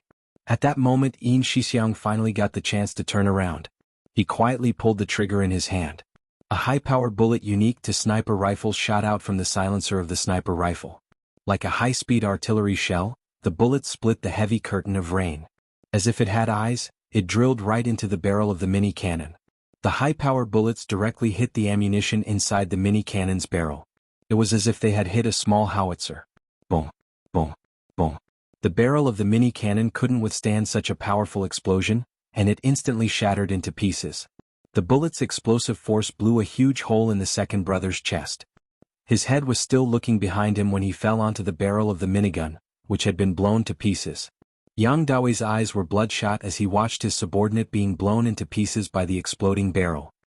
"Second brother." He roared and tried to run forward, but he suddenly heard cheers coming from outside. Mother asterisk her. I'm not dead yet. You guys haven't won yet. Yang Dawe's violent temper couldn't be contained. He killed the general manager of Dufeng Mountain Resort Villa with one shot, then used the man's body as a shield in front of him. Step by step he pushed towards the window and shouted at the people outside who were trying to break in.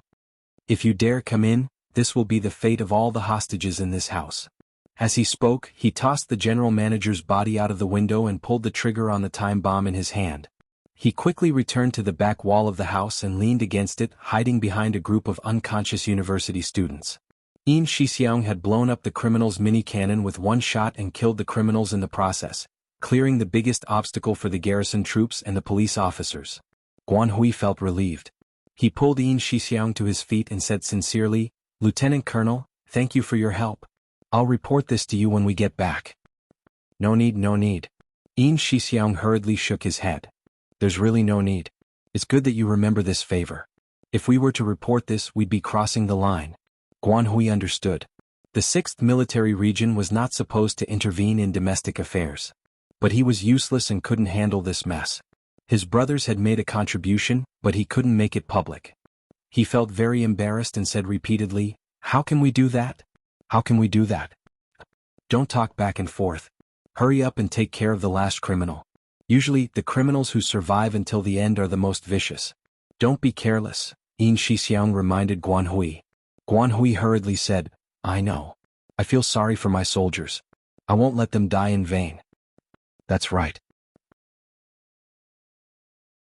Yin Shixiang returned the sniper rifle to him.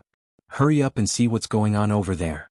But as they spoke, Deputy Commissioner Liu had already directed the police officers to rush into Mingyue Court. Deputy Commissioner Liu. The criminals inside killed a hostage. Deputy Commissioner Liu. It looks like an ambush. As soon as he finished speaking, a deafening explosion sounded from the entrance of Mingyue Court. Several police officers who had just run to the grass in front of the door were blown into the air and fell to the ground. Who the F***ck is messing around? Guan Hui was furious and turned to glare at Deputy Commissioner Liu. Why did you come out again? Fan Jian had only dragged Deputy Commissioner Liu to the back to prevent him from giving out orders. After all, he was the Deputy Commissioner of the Sea City Police Headquarters. They couldn't be too bossy. Unexpectedly, Deputy Commissioner Liu had disobeyed orders in order to make a contribution. He was afraid that the garrison troops would steal the credit, so he had frantically ordered the police officers to go in and save the hostages. The main entrance and walls of Mingyue Court had been blown up. Broken tiles and debris were everywhere. The situation was even more complicated than before. Yang Dawe hid in the main room of Mingyue Court and laughed heartily. They had already moved the bed and large furniture from Mingyue Court over to block the main entrance. There had been only one window facing the main entrance to the courtyard, and they had set up a machine gun to guard it. They hadn't expected such a powerful heavy weapon to be blown up with just one shot. Yang Dawe was still a little frightened at the thought of the military's terrifying strength. But he had no other choice. If he didn't give it his all, he would die. Listen up. You only have 20 minutes left. If you don't give me the plane and money in 20 minutes, I'll kill all these hostages and burn them. Yang Dawe lit up his lighter in the room, lit it up and then put it out. Yin Shixiang looked at the situation in front of Mingyue Court in disbelief. He murmured, "They've buried landmines? Why don't you just go to heaven?" 900 monthly tickets for the 4th installment have been delivered. Asking for monthly and recommendation tickets. Fine, it looked like he wouldn't be able to get them today. So if there were 1,100 monthly tickets tomorrow, the 4th installment the day after tomorrow.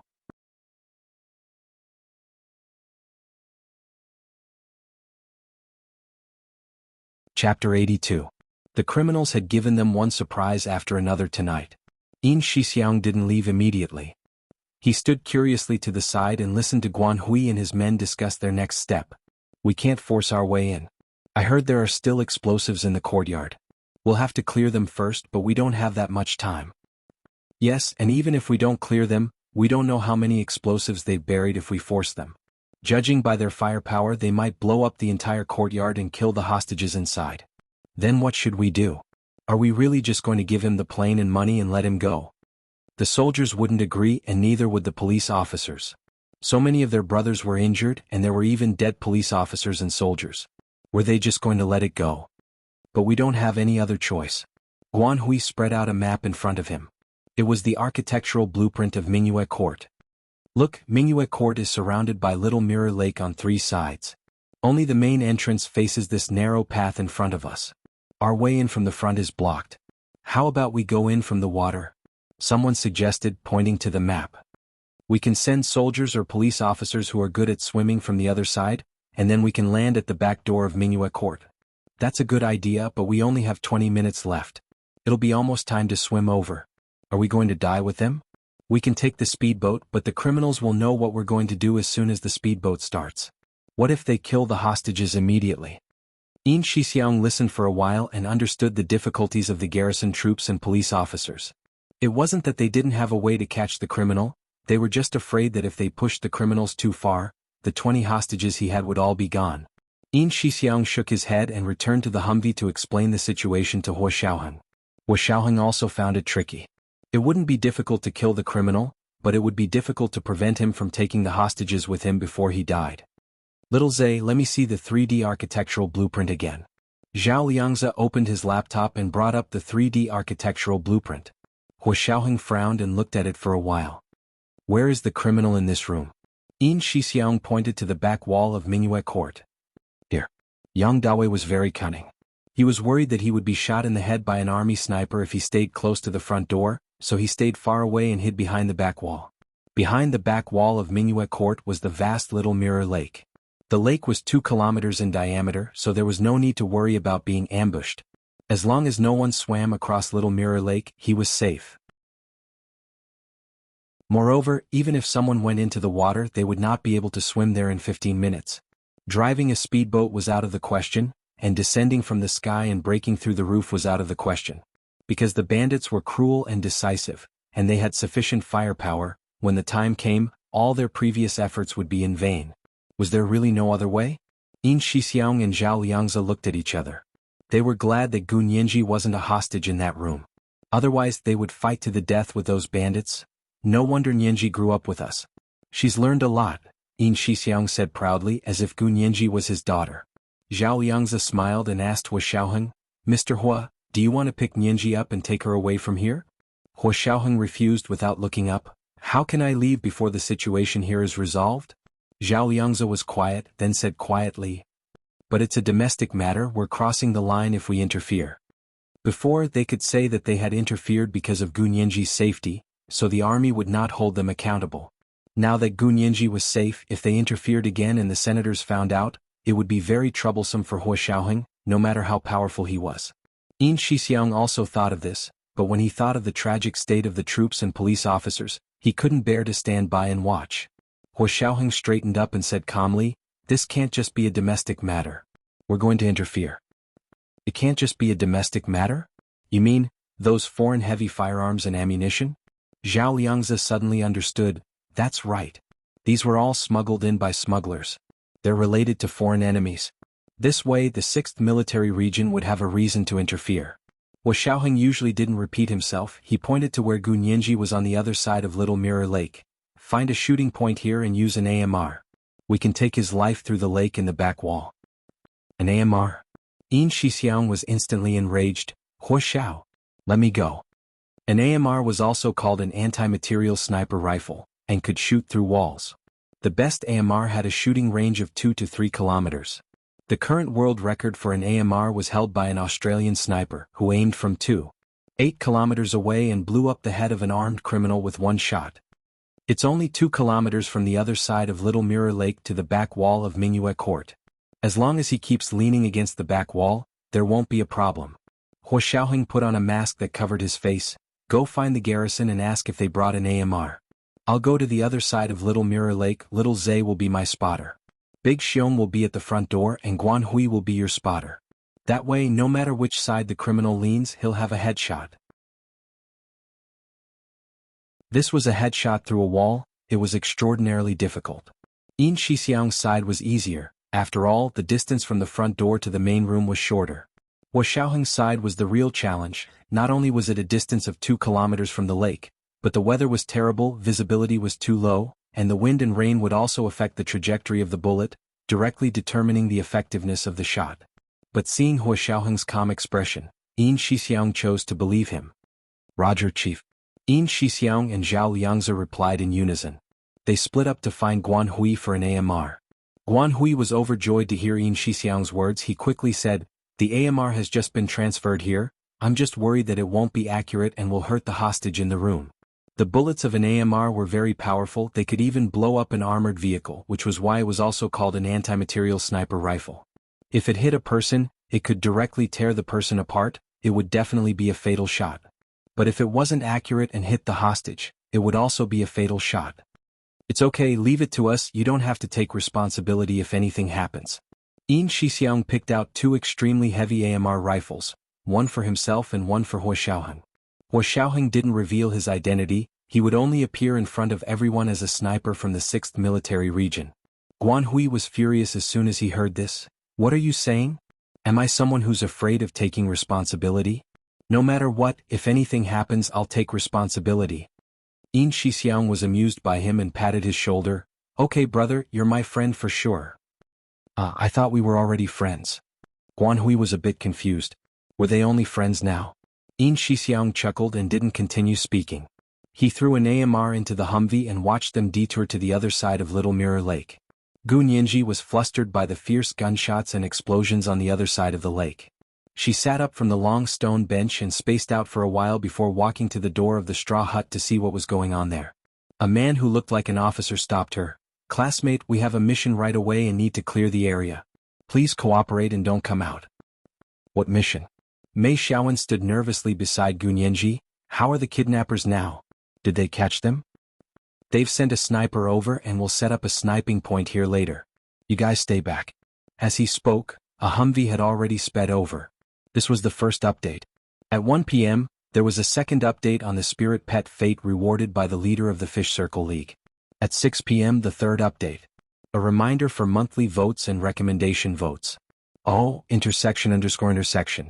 Oh.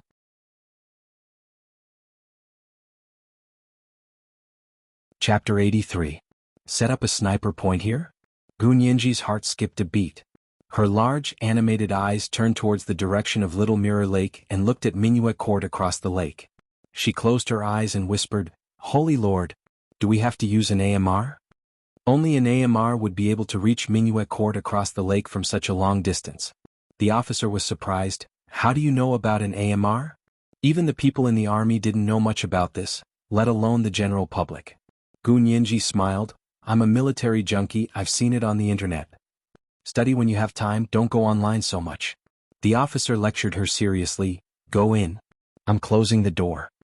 Gu Nianji nodded and was about to turn when she saw 2 tall men walk out of the Humvee from the corner of her eye.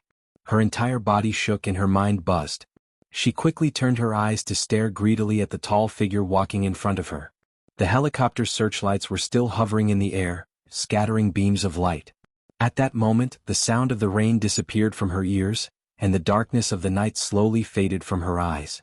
Everything in the world became a backdrop of nothingness, and in her world, there was only a tall man in a Special Forces uniform. Although he was wearing a black helmet and night vision goggles, and his face was completely covered up so she couldn't see his face, the tall figure, broad shoulders and intimidating aura, it was her Uncle Hua. For the first 4 years she'd been his accessory. Now she hadn't seen him in over 2 months and had only called him twice. Gu Nianji gripped the doorpost of the straw hut, her body so stiff she couldn't move. The officer in front of the door pushed her impatiently. "Go in now. This place needs to be strictly guarded and cleared." As he said that, he slammed the door of the straw hut in front of her. Gu Nianji staggered from the impact and almost fell to the ground. Mei Xiaowen hurriedly caught her and asked worriedly, "Are you okay?" Gu Nianji shook her head slowly. It was like a breath was stuck in her throat, unable to go up or down. She clutched her chest and sat against the straw hut's door. There were no windows in the hut, and the only door was closed. It was pitch black inside. Hua Xiaoheng and Zhao Liangzi got out of the Humvee and looked straight ahead as they walked past the straw hut. They arrived at the shore of Little Mirror Lake to look for a spot to set up the anti-material sniper rifle. From the back wall of Minuet Court to this side of the lake, this is the shortest straight line distance. Zhao Liangzi was walking in the rain with a measuring device in his hand. He pointed at a patch of muddy grass on the shore of Little Mirror Lake. The patch of grass happened to be directly in front of the straw hut that Gu Nianji and the others were hiding in. Hua Xiaoheng turned on his night vision goggles and stood at the spot Zhao Liangzi had indicated. He looked towards Mingyue Court. His night vision goggles were not ordinary night vision goggles. They were equipped with an infrared detection system, which allowed him to see the movements of people through the wall. Through the night vision goggles he could see the situation in Mingyue Court step by step. The kidnapper was holding a sniper rifle and hiding in the middle of the back wall. Although he could only see a blurry figure, the position of the head was still clear. There were many motionless figures lying on the floor in the room. They should be the kidnappers' hostages. They had learned from the resort villa staff that the kidnappers had drugged the hostages beforehand, so they were still unconscious. This was better than if they were conscious. At least they wouldn't cause a ruckus and cause uncontrollable problems. Here. Hua Xiaoheng half knelt on the grass and opened the case of the AMR and began to assemble it. The AMR in his hand was a heavy weapon owned by the local garrison. The barrel was 500 mm long, 1,200 mm long, and weighed 20 kilograms. It was equipped with a 10-round magazine with a caliber of 25 mm, capable of piercing through light armored vehicles. The house opposite Mingyue Court was said to be made entirely of wood, so the walls wouldn't be stronger than an armored vehicle. Hua Xiaoheng set the spike-shaped bipod on the ground and lay down on the grass to adjust the scope. The scope of the anti-material sniper rifle was more advanced and accurate. In order to ensure its long-range precision shooting ability, the anti-material sniper rifle's scope used a very advanced real-time data processing scope system that could be connected to the internet. It was many times more brilliant than the optical scope of a normal sniper rifle. The scope system could collect, process and calculate data such as air pressure, temperature, wind speed, rain speed, and the target's angle at the same time to achieve the effect of a fatal strike. Snipers were very rare, and snipers who could use such a complex AMR were even rarer. Hua Xiaoheng had rarely participated in actual combat over the years, but he had never let go of his marksmanship. No one in the entire Imperial Army could compete with him in sniping, be it light or AMR, no one was a match for him. Hua Xiaoheng finally adjusted the scope and lay down on the ground. He placed both hands on the butt of the AMR and aimed. For a sniper, aiming was a process that required a lot of patience and calmness. Some snipers could lie in one position all day and not move at all in order to hit their target. Of course, for Hua Xiaoheng he couldn't lie down all day even if he wanted to, because he had less than 10 minutes to end the battle. Gu Nianji hugged her knees as she sat in the dark straw hut. Her eyes were as black as the finest obsidian. The straw hut was quiet, and outside the hut, the heavy rain was still pouring down. She had to press a hand to her chest, afraid that her classmates would hear the sound of her heartbeat. At a time like this they needed absolute silence. She didn't want any sound to disturb Hua Xiaoheng, not even the sound of his heartbeat. Because outside the straw hut, her hero, her faith, was working hard to eliminate the criminals who harmed people. She couldn't be a burden to him. I can't take it anymore. What are they doing? The female classmate that Gu Nianji had carried across the entire Little Mirror Lake was about to break down. She suddenly started crying hysterically. Shut up. Before anyone could react, Gu Nianji pounced on the female classmate and grabbed her by the neck. She growled in a low voice, "One more sound and I'll kill you." The female classmate's cries and screams stopped abruptly. Her eyes were about to pop out of their sockets. She looked at Gu Nianji in horror and pushed her away with all her might. Everyone else in the class was also stunned. Was this still their little sister Gu Nianji, who was as gentle and harmless as a little lamb? Mei Xiaowen was stunned.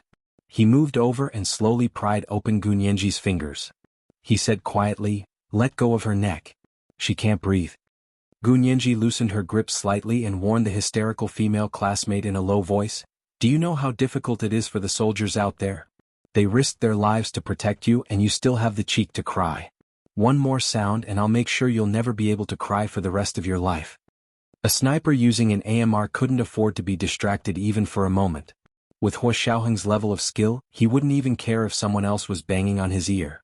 But to Gu Nianji that was all she could do for him. Hua Xiaoheng lay on his stomach in the mud of the grass. The cool rain fluttered through his scope. He was already immersed in his own world. All his attention was focused on the scope. The infrared night vision goggles only showed shadows, but the AMR's crosshair was already aimed at Yang Daoi's head, which was leaning against the back wall of Mingyue Court. An AMR bullet that could pierce through an armored vehicle was waiting to be fired 2 kilometers across the surface of the Little Mirror Lake. The second update had arrived for the second update of the spirit pet fate bestowed by the leader of the League of Fish Circles. It was 6 o'clock in the evening.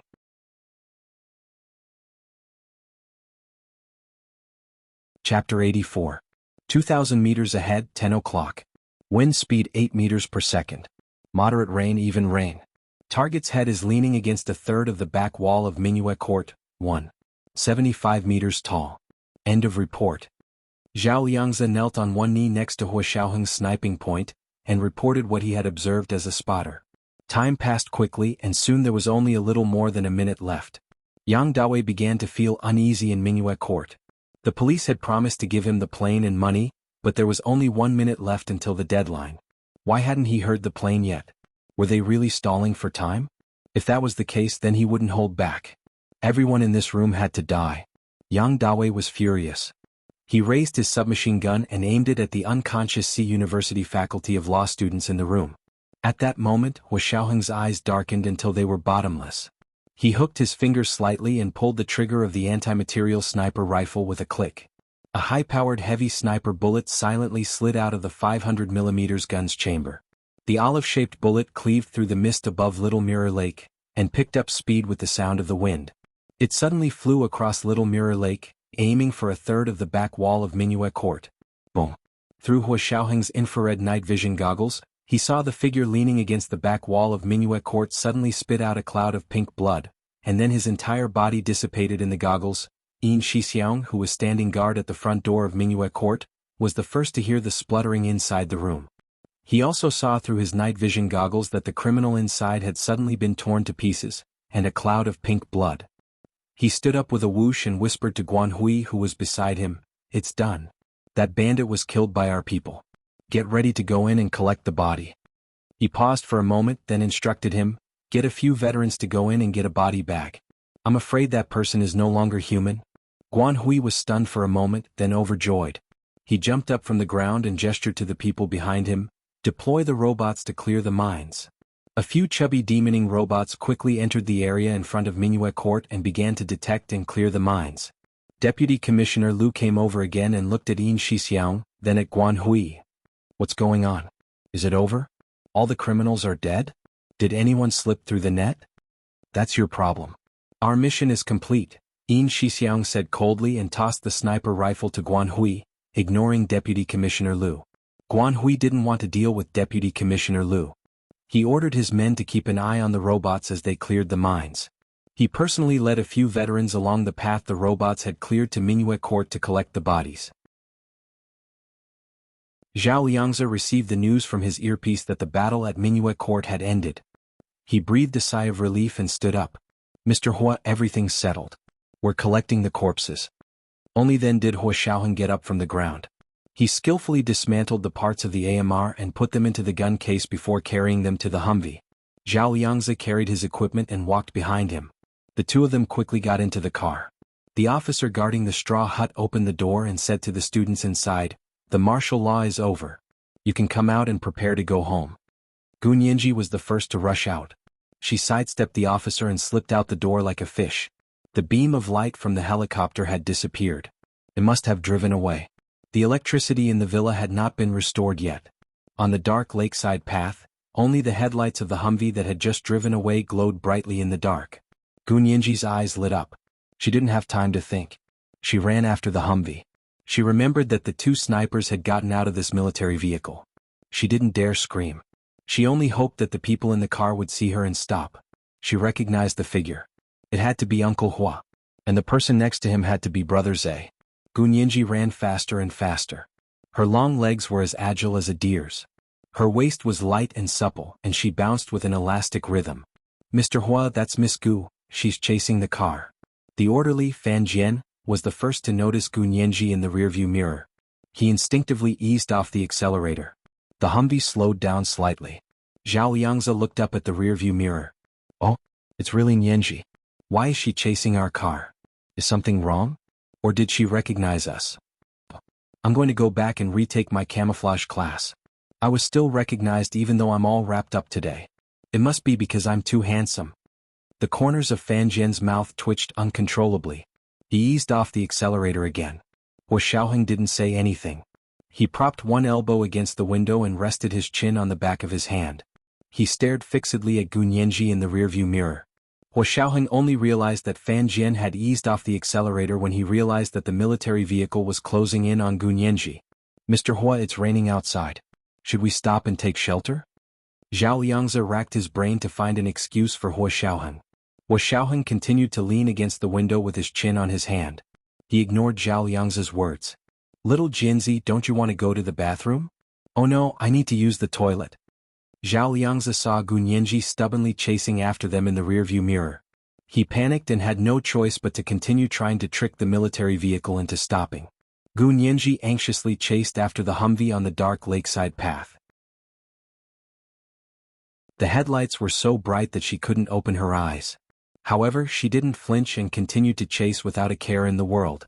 After running for a while, the car seemed to slow down. Gunyanji was about to speed up to catch up when Mei Xiaowen caught up to her and draped a jacket over her. Nianji, it's raining. Why are you running? The three people in the Humvee all saw this scene. Fan Jian and Zhao Liangzi looked at each other. Drive faster. We're going back to the base. Hua Xiaoheng lowered his elbow from the window and smiled. Okay, little Zhe. Are you relieved now? Zhao Liangzi blushed and turned his head awkwardly to look ahead. What do you mean, Mr. Hua? What's there to be worried about? Hua Xiaoheng didn't say anything else. He crossed his arms and leaned against the back seat. He closed his eyes to rest. Fan Jian didn't understand and asked Zhao Liangzi quietly, why didn't Mr. Hua stop to see Miss Gu? She's so pitiful. She's out of breath from running. Zhao Liangzi also felt that Hua Xiaoheng had gone too far. He couldn't help but turn around to persuade him. Mr. Hua, you should go see her. You haven't seen Yanji in over 2 months. She always asks about me and Big Xiong when she calls. Hua Xiaoheng didn't open his eyes. He sat in the dark seat and said slowly, if I go out now, I won't be able to hide her identity anymore. Is that possible? Zhao Liangzi and Fan Jian exclaimed in unison. You think this kidnapping incident is that simple? Hua Xiaoheng opened his eyes. His hawk-like eyes sparkled in the dark. If I'm not wrong, Nianji is their real target this time. Here's the third update. Reminder for monthly and recommendation votes. Good night, dear friends.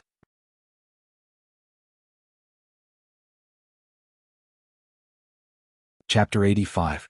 This time it's for Nianji? No way. If it's really for her, then why didn't they take her hostage? Zhao Liangzi was dubious, but couldn't jump to conclusions because of the heavy firepower that couldn't be obtained in the country. These kidnappers are just pawns, the mastermind isn't sure of her identity, they're just testing her, Hua Xiaoheng said dryly. As for why they didn't take her hostage, I think they're afraid of being exposed and don't want us to follow the clues and catch them all. That's why they didn't attack her directly like they did last time. Fan Jian and Zhao Liangzi fell silent. If that was the case, they couldn't get out of the car. On the lakeside path of Little Mirror Lake, the headlights grew further and further away, quickly disappearing into the darkness. The lakeside was plunged into complete darkness. The rain continued to fall, thick and heavy. Gunyanji watched as the military vehicle in front of her suddenly sped up, faster and faster. She couldn't catch up no matter how hard she tried. Her running footsteps gradually slowed down. She bent over to hold her knees, gasping for air. Her nose felt sore and her eyes were dry. Droplets of water dripped down her face. It might have been rainwater, sweat, or tears. Nianji, what's wrong? Why did you chase that car? Mei Xiaowen also stopped and gently supported her by the shoulders to help her stand. Gunyanji looked at the road in front of her, it was already pitch black. The Humvee's headlights had long since disappeared. It was as if it had never been there, like it was just an illusion. Nothing, I just wanted to see what such a good sniper looks like. Gunyanji calmed her indescribable emotions. The corners of her mouth twitched as she turned to follow Mei Xiaowen back. Back at the straw hut, she turned to look at the shore of Little Mirror Lake. Under the rainy night, Little Mirror Lake was vast and misty. In the distance, Mingyue Court was as small as a toy house in a fairy tale. However, Uncle Hua was still able to kill the enemy with a sniper rifle from 2 kilometers away on the shore of the lake, even from so far away. Gunyanji's heart was filled with a sense of pride and honor. She looked up at Mei Xiaowen and said, "Don't you want to see what such a good sniper looks like? I didn't know you had a hero complex." Mei Xiaowen teased, "Do I have to practice shooting?" "Haha, let's practice when we have the chance." Gunyanji happily waved her fists, her seaweed-like hair hanging down her back. Her delicate palm-sized face almost glowed in the rainy night. Mei Xiaowen looked away. "Let's go back to school." "All right." Mei Xiaowen took her hand and they returned to the straw shed together. After a head count, they went to Qingfeng Garden with their classmates to get their things and get ready to get on the bus back to school. The girl running behind the car finally disappeared. Wu Xiaoheng looked away from the rearview mirror. He didn't say a word the entire way from Dufeng Mountain Resort to the military base. After returning to the base, he reminded Zhao Liangzi and Yin Shixiang, "We have to report Lu Qiangyuan's matter to his superior. Also, get the Sea City customs data and check on the recent year's large container imports. All of you get into position. Don't relax." The reason why heavy firepower weapons that could only be bought in foreign arms black markets suddenly appeared in the hands of the criminals in Sea City couldn't be simple. "Yes, Chief." Zhao Liangzi and Yin Shixiang saluted in unison. Wu Xiaoheng nodded and turned to Fan Jian. "I'm going to the capital. Make the arrangements immediately. I'll be leaving tonight." Fan Jian saluted. "Yes, Chief." He quickly went to find the relevant departments to prepare a private plane. Wu Xiaoheng returned to his residence to pack. After Fan Jian and Wu Xiaoheng left, Yin Shixiang asked Zhao Liangzi in confusion, "Why are you suddenly going to the capital?" Zhao Liangzi shook his head and rolled his eyes at Yin Shixiang. "Does the chief need to report everything to you?" "It's not that we need to report, but we're his personal secretaries. We can't be completely ignorant of what the chief is doing, can we?" Yin Shixiang rolled his eyes at Zhao Liangzi. "Also, you said Nianji chased after your car?" "Yes." Zhao Liangzi turned on his computer and updated the records while looking up Sea City's container imports for the past year. The foreign heavy firepower weapons used by the criminals could only be smuggled through customs containers if they wanted to enter the empire. Otherwise, it would be impossible to get them in.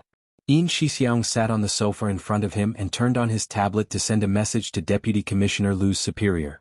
He asked, "So did you get off the car?" "No, Hu Xiao didn't allow it." Zhao Liangzi looked away from the computer and looked around. He crooked his finger at Yin Shixiang. Yin Shixiang leaned closer and asked in a low voice, "What is it?" "A friendly reminder. If Nianji asks you about what happened today, you'd better think about how you're going to explain yourself. Remember not to betray us." "Of course not." Yin Shixiang promised, but after a while he couldn't help complaining. "Wu Xiao hasn't seen Nianji in more than 2 months. Do you know how hard it is for me to find excuses for him? Nianji's getting better and better. I can barely talk her out of it." Zhao Liangzi made a face. "You think talking is a problem for our brother Xiong? I feel bad for you too, haha." Yin Shixiang couldn't look up from Zhao Liangzi's mockery. He slammed the tablet case shut and left Zhao Liangzi's office to return to his own. In the middle of the night on Sunday, the 20 students from Class 1 of the Sea University Faculty of Law who hadn't been kidnapped by the kidnappers were escorted back to campus by the police. 4 other students from their class, along with the rest of Class 2, had unfortunately been kidnapped. They were still on N4 drip in the hospital and hadn't woken up. They hadn't expected to be met with a frenzy of media from all over Sea City waiting for them upon returning to campus. Many people already knew about the kidnapping and murder at the Dufeng Mountain Resort Villa, but the police had temporarily blocked the news. They only said that the case was still under investigation. The reporters who couldn't get first-hand information turned their attention to the Class 1 students who had just returned to campus. As soon as the students got off the RV, they were followed by various media reporters. Several reporters carried cameras and followed Gu Nianji and Mei Xiaowen's group. "Excuse me, did you see the kidnappers?" "Excuse me, I heard that the kidnappers had heavy weapons. Is this true? Do you have a video? Why is the internet and electricity down there? Who's covering up the truth? Was it the police or the military?" Gu Nianji didn't want to pay attention to these uninvited reporters, but when she heard this, she couldn't help it anymore. She turned to face the male reporter who had handed her the recording pen. She asked calmly, "Which media are you from?" "I'm from the OXX media. I'm glad you accepted my interview." The male reporter was overjoyed. "Do you have any insider information to reveal?" This was the first update. Today was Monday. Asking for monthly votes and recommendation votes at 4 p.m. Second update at 1 p.m. Monthly votes of 1,000 plus updates. Third update at 6 p.m. Monthly votes of 1,100 plus updates at 8 p.m. It's Monday. Please give me a few recommendation votes. Thank you for the Peach Blossom fan. Wax.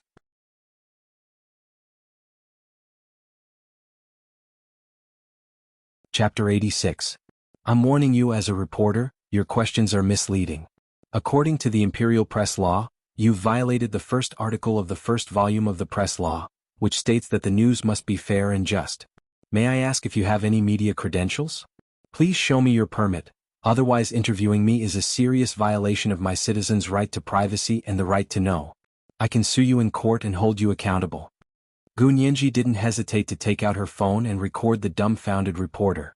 In order to prevent you from slandering the police, the military and our school online, I need to keep this video as an archive. Haha OXX media, right? You're screwed, of all people to mess with, you chose to mess with the top student in the law faculty. Playing the law in front of us, don't you think the word MDZZ is written all over your face? Little temptress gloated. What do you mean by MDZZ? The C-City TV evening news reporter was watching from the sidelines with his camera and asked curiously. It's F***King retarded. Little temptress replied flirtatiously and pulled Gu Nianji back to the dorm. Mei Xiaowen followed behind and walked Gu Nianji to the dorm. He ruffled her hair and said tenderly, "You've worked hard these past 2 days. Go take a shower, eat something and go to bed early." Gu Nianji nodded listlessly and returned to the dorm to shower. That night, C-City's forums and TV channels were all abuzz over the incident. More and more media outlets were rushing to C University to interview the students who had escaped death. C University saw that the situation was dire and wanted to protect the students' personal safety. They suddenly notified the students of the 4th grade law faculty to take a 2-week break. They were to go home and return to school after the incident had died down. Gu Nianji had just finished showering when she heard the news from Green Tea Fong. "Nianji, my family already sent a car to pick me up. What about you? Do you want to stay at my house for a few days?" Green Tea Fong knew that Gu Nianji was an orphan and only had a distant relative as her guardian. She might not have a place to go during a break like this. Gu Nianji was in a hurry to see Hua Xiaoheng and immediately smiled. "A 2-week break all of a sudden? That's great, I can go home and rest for a few days. Thank you, Green Tea Fong. I'll have tea with you when you have time. Are you all right being alone?" Lady Chow was also very concerned about her. She kindly said, "How about staying at my house for a few days? I'm bored staying at home alone." Little Temptress also said, "I'm going to the airport tonight to wait for my flight tomorrow morning. Why don't you come with me to the capital for a few days?" Gu Nianji declined them one by one. She expressed that the 2 weeks were easy and that it didn't matter. She was also burning with anxiety and wanted nothing more than to fly back to the Special Operations Forces base in C-City immediately. Finally, she patiently sent her 3 roommates off and quickly called Yin Shixiang. "Brother Xiong, I want to ask you something." Yin Shixiang had just come out of the shower and saw that it was Gu Nianji calling. He quickly picked up. "Nianji? Why are you still up so late?" Gu Nianji sat on the bed with her phone in hand and asked about Brother Li's condition first. "Brother Xiong, how is Brother Li? Is he okay?" Yin Shixiang had been wary of Gu Nianji asking about Hua Xiaoheng. As soon as he heard that it had nothing to do with Hua Xiaoheng, he immediately relaxed. He wiped his hair with a large towel and smiled. "He's fine, just a minor injury. We've already brought him back to the base." Gu Nianji heaved a long sigh of relief. She relaxed and lay down on the bed. She narrowed her eyes. "Brother Xiong, did you, Brother Zhe and Uncle Hua go to Dufeng Mountain Resort Villa tonight?" Yin Shixiang was speechless. This little girl was too cunning. She had used Little Li to make him confess. Yin Shixiang smiled wryly and tossed the large towel aside. He admitted, "Yes, the police station called for backup. We had no choice but to go. Besides, Little Li was in danger, so we had to go save our brother." "I knew you guys went."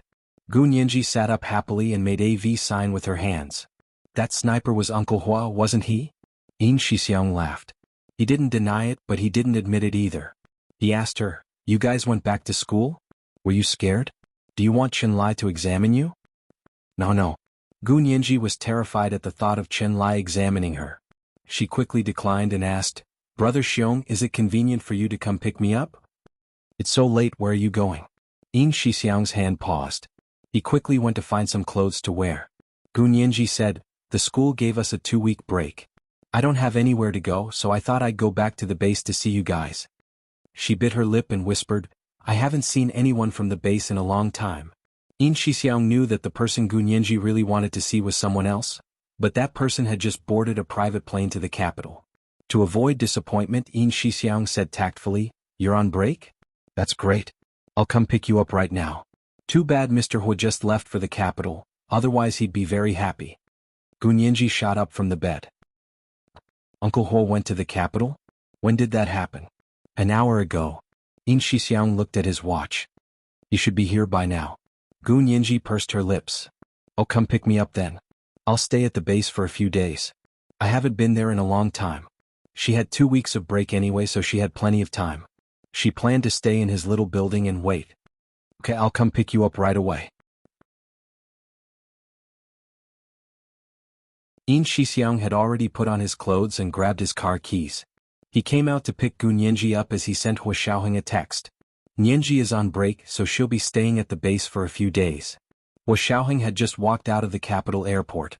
He was expressionless when he saw In Shixiang's text. He casually pressed the button on his phone and got into the military car that had come to pick him up. That night, far away in the capital, He Zhichu, a professor at B University's Faculty of Law, habitually glanced at the Empire's news summary before going to bed. He happened to see the kidnapping incident at Sea City's Dufeng Mountain Resort Villa, as well as a short video of Gunyanji seriously educating the media reporters about the law with a straight face. The corners of his lips curled as he took out his phone to text Gunyanji. Well done. Gunyanji held onto her phone as she waited for In Shixiang's car to pick her up. She heard her phone ring and looked down to see that it was He Zhichu's text. She was a little surprised by the compliment in English. She couldn't help but send a question mark. He Zhichu replied, I saw you educating the media reporters about the law.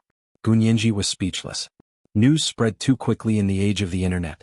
She texted back, thank you for the compliment, Professor He. Good night, Professor He. This was the second update. Monthly tickets of 1,000 plus updates had arrived. Third update at 6 p.m.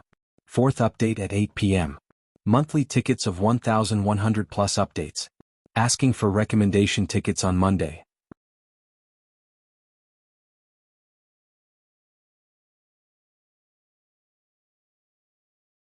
Chapter 87. He Zhichu narrowed his eyes as he read Gunyanji's reply. His slender fingers tapped on the phone screen before turning it off to sleep. Class rep, the school said they're giving us 2 weeks off. Do you want me to take you back? Strongman bent over to Mei Xiaowen's bed and nudged him. Although Mei Xiaowen wasn't kidnapped during this graduation trip, he had spent the entire night in fear and exhaustion. His body couldn't take it and he had a high fever as soon as he got back to school. He had forced himself to take Gunyanji back to her dorm, but he collapsed as soon as he got back. Strongman quickly poured him some hot water and found some medicine for his fever. Mei Xiaowen wouldn't take medicine from outside, so he thanked him and went to sleep after drinking a cup of hot water. However, he was soon woken up by Strongman who said the school was on break. Mei Xiaowen had a fever and couldn't drive back himself. He could only get up and call his family to come pick him up. After the call, he remembered Gunyanji and quickly texted her. Nianji, it's break, where are you going? Wait for me downstairs, I'll find a car to take you. Gunyanji heard her phone ring again and looked down to see it was a text from Mei Xiaowen. She smiled and texted him back. Thanks, but it's okay. My family is coming to pick me up and I'll be in the car right away. Mei Xiaowen was relieved. He had a fever and didn't want Gunyanji to see him. He didn't want to appear in front of Gunyanji looking so sick, so he texted her back. Be safe, text me when you get home. Gunyanji replied with a **** emoji. Not long after, she received another message on her phone. This time it was In Shixiang. He had already driven to her dorm. Because it was late at night, he didn't honk. Gunyanji got in the car and cocked her head to look at In Shixiang. Her stare made his skin crawl, but he didn't show it on his face. He started the car like nothing had happened and turned the steering wheel to reverse. He asked her nonchalantly, why did the school suddenly give you guys a break? Gunyanji looked away and pouted. She leaned back in her seat and said sullenly, there was too much media and the school couldn't handle it, so they let us go home. Gunyanji couldn't help revealing a lonely expression when she said the word, go home. She leaned her head against the car window and looked out at the endless drizzle. She thought to herself, maybe she should look for Chen Lai again and try to get him to hypnotize her again? He wanted to see if he could remember what happened before the car accident when he was 12 years old. Both of them were chatterboxes, but now neither of them spoke. In Shixiang was not used to the silence in the car. He coughed and turned the car onto the highway. He turned on the anti-tracking device on the car and searched around to make sure that no one or car was following them. Only then did he enter the highway to the station. Nianji, what do you plan to do after graduation? Yin Shixiang initiated the conversation. Gu Nianji tilted her head and leaned against the window. Her voice was soft and timid as she said, I want to intern at a law firm for 6 months. She would be going to be university's faculty of law next spring for her master's degree. She would graduate in July this year. If she didn't find a job, she would have nothing to do for half a year. Of course, because she only had 6 months, she couldn't find a formal job. She could only find temporary or intern work. She didn't know if she would be able to find one. He Jichu had said he wanted her to help him with some cases after graduation, but he hadn't contacted her since.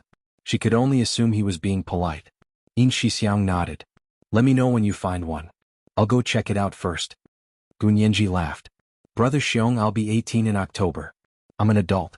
You don't have to investigate every detail like before, do you?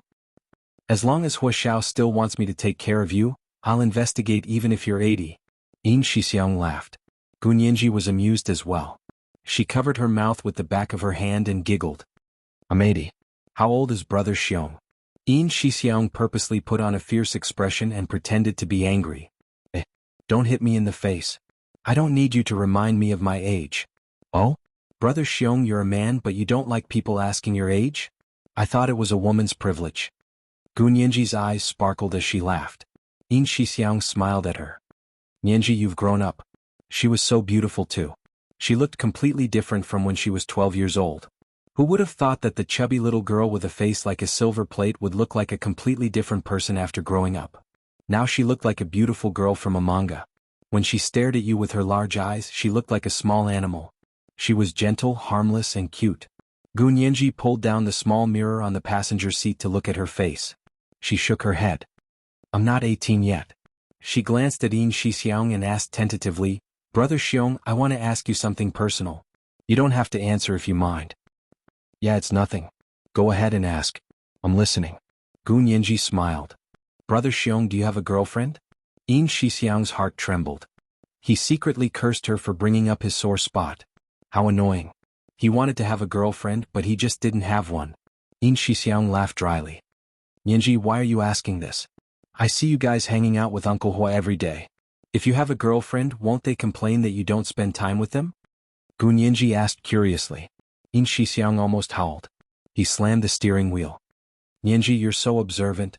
I'm telling you, it's because I'm too busy with work. I'm always around Hua Xiao. That's why I don't have the chance or time to have a girlfriend. Oh, I see. Gu Nianji finally managed to change the subject to Hua Xiaohan. She suppressed the excitement in her heart and continued to smile. Her luscious red lips curved into a smile as she asked, That's true. You guys are always with Uncle Hua, so you really don't have time. What about Uncle Hua? Does he have a girlfriend? You guys are with him every day. You should know everything, right? Yin Shixiang sighed and shook his head. Hua Xiao. He's a workaholic. We've been waiting for him to find a girlfriend every day. That way little Zay and I wouldn't have to be so busy. It makes me cry just thinking about it. So Uncle Hua doesn't have a girlfriend? He's not that young anymore, is he? Gu Nianji leaned her elbow against the window and cupped her pink cheek with her fair hand. The smile on her face grew wider. Tell that to Hua Xiao. Don't say it in front of me. It's useless. Yin Shixiang suddenly chuckled. He even glanced at Gu Nianji with shifty eyes. Gu Nianji tried her best to calm herself. She didn't blush in front of Yin Shixiang. She nodded with feigned generosity. Yes. If I get the chance to see Uncle Hua, I'll be sure to tell him to find a girlfriend. I'll also give you personal secretaries time to find girlfriends. It was the third watch. There was a fourth watch at 8 p.m. The monthly pass was 1,100 plus. Oh, intersection. Oh.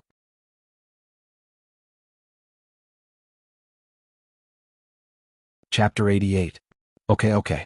Nianji, I'll be waiting for you to urge Hua Xiao to find a girlfriend. Did you know he's actually already?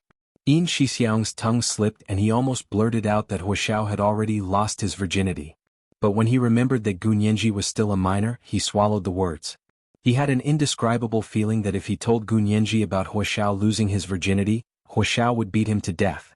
Gu Nianji acutely caught onto Yin Shixiang's words and leaned towards him. Her large, dark eyes were focused on him, full of curiosity and a flash of slyness. She asked in her sweetest and most charming voice, Brother Xiong, what happened to Uncle Hua? You didn't finish? Yin Shixiang suddenly slammed on the accelerator and sped forward. Although Gu Nianji was wearing her seatbelt, she was thrown to the other side near the car door. Nianji, are you okay? There was a car passing by without turning on its lights just now. Gave me a fright. Yin Shixiang hurriedly explained. He planned to get away with it quietly and hoped that Gu Nianji would forget his slip of the tongue in her shock. Gu Nianji wasn't so easily dismissed. She tilted her head to look at him and pointed at the display beside his steering wheel. Brother Xiong, your car has an automatic detection system. How could you not know that a car was changing lanes? Yin Shixiang was speechless. He glanced at her from the corner of his eyes and freed a hand to rub Gu Nianji's head, smiling. Little girl, don't be so sharp. You have to be soft, silly and stupid, only then men will like you. Gu Nianji rolled her eyes internally and said exasperatedly, then Brother Xiong wants to find a soft, silly and stupid girl as a girlfriend? Yin Shixiang silently fantasized about his future girlfriend. A silly and stupid girl as a girlfriend? Just thinking about it made him drunk. Yin Shixiang smiled but didn't say anything. He pretended to be focused on driving. Gu Nianji snorted, Brother Xiong, why aren't you saying anything? Yin Shixiang looked left and right as he exited the highway and pointed to the surroundings. Remember this place? You haven't been back in 2 years. Ever since she started university 2 years ago, she had left the base and moved to the penthouse in Fengya precinct with Hua Xiaoheng. She thought of the apartment and said, oh right. Brother Xiong, I want to transfer the apartment back to Uncle Hua's name. Can you help me with the paperwork? Yin Shixiang was astonished. You don't want a house? Are you stupid? But that's Uncle Hua's, not mine. I've graduated so I can find a job and earn enough money to buy a house. Gu Nianji mustered up her courage and snuck a glance at Yin Shixiang before quickly looking away. All right. Just take it. Yin Shixiang stopped his car at the entrance of the encampment and took out his identification. The guard at the gate checked and let them in. Yin Shixiang continued to persuade Gu Nianji as he drove towards Hua Xiaoheng's building. Also, with Hua Xiao's wealth, an apartment is a piece of cake. Don't be embarrassed. No matter how rich Uncle Hua is, he owns it. It has nothing to do with me. Gu Nianji looked down at the backpack on her knees and used her hand to pick at a little bunny ear hanging from her backpack. Yin Shixiang saw that Gu Nianji wouldn't listen no matter what he said. He had no choice but to say, but if you want to transfer it to Hua Xiao's name, you have to get his signature. As long as you can convince Hua Xiao. What? Gu Nianji's eyes widened. But when Hua Xiao transferred the apartment to me, he didn't ask me to sign it. Her expression suddenly became fervent. Is it because the paperwork wasn't completed? So that means the apartment isn't mine yet? Then I don't have to drive around. Yin Shixiang looked at her sympathetically. Nianji, you're different from Hua Xiao.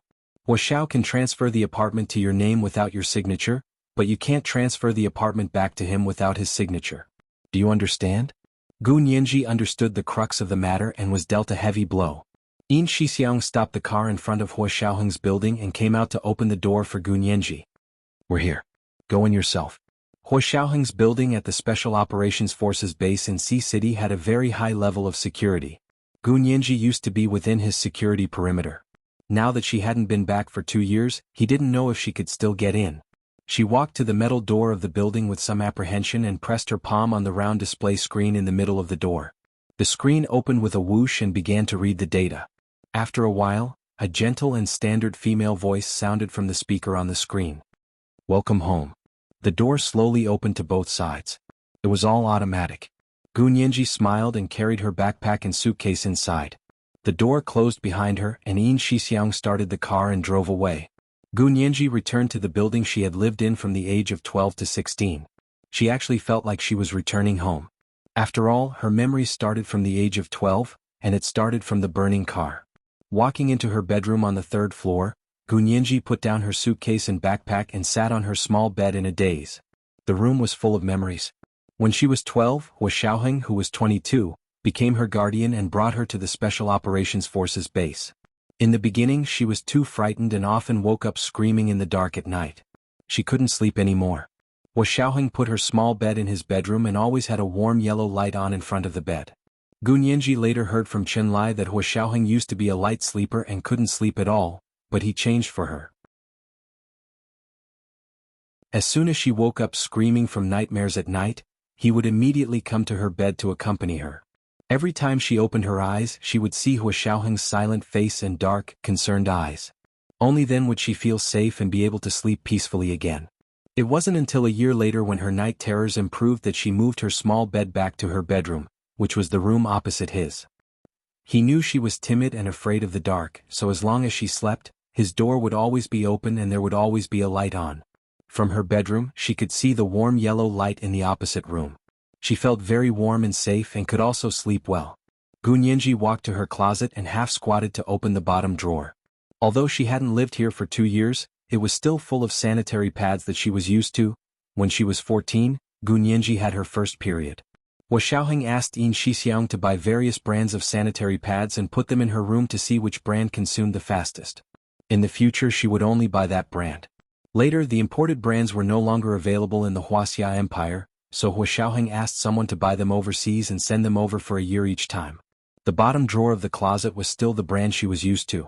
Gu Nianji reached out and slid her hand over the sanitary pads one by one. Sighing, she closed the drawer. Returning to her familiar place, she quickly felt sleepy. She yawned and went back to her small bed to sleep. She slept peacefully until noon the next day. Gu Nianji didn't want to get up, so she reached for the bedside table and grabbed her phone. She instinctively called Hua Xiaoheng. The 4th monthly vote has arrived at 1,100 plus updates. Requesting monthly votes and recommendation votes. Good night, dear friends.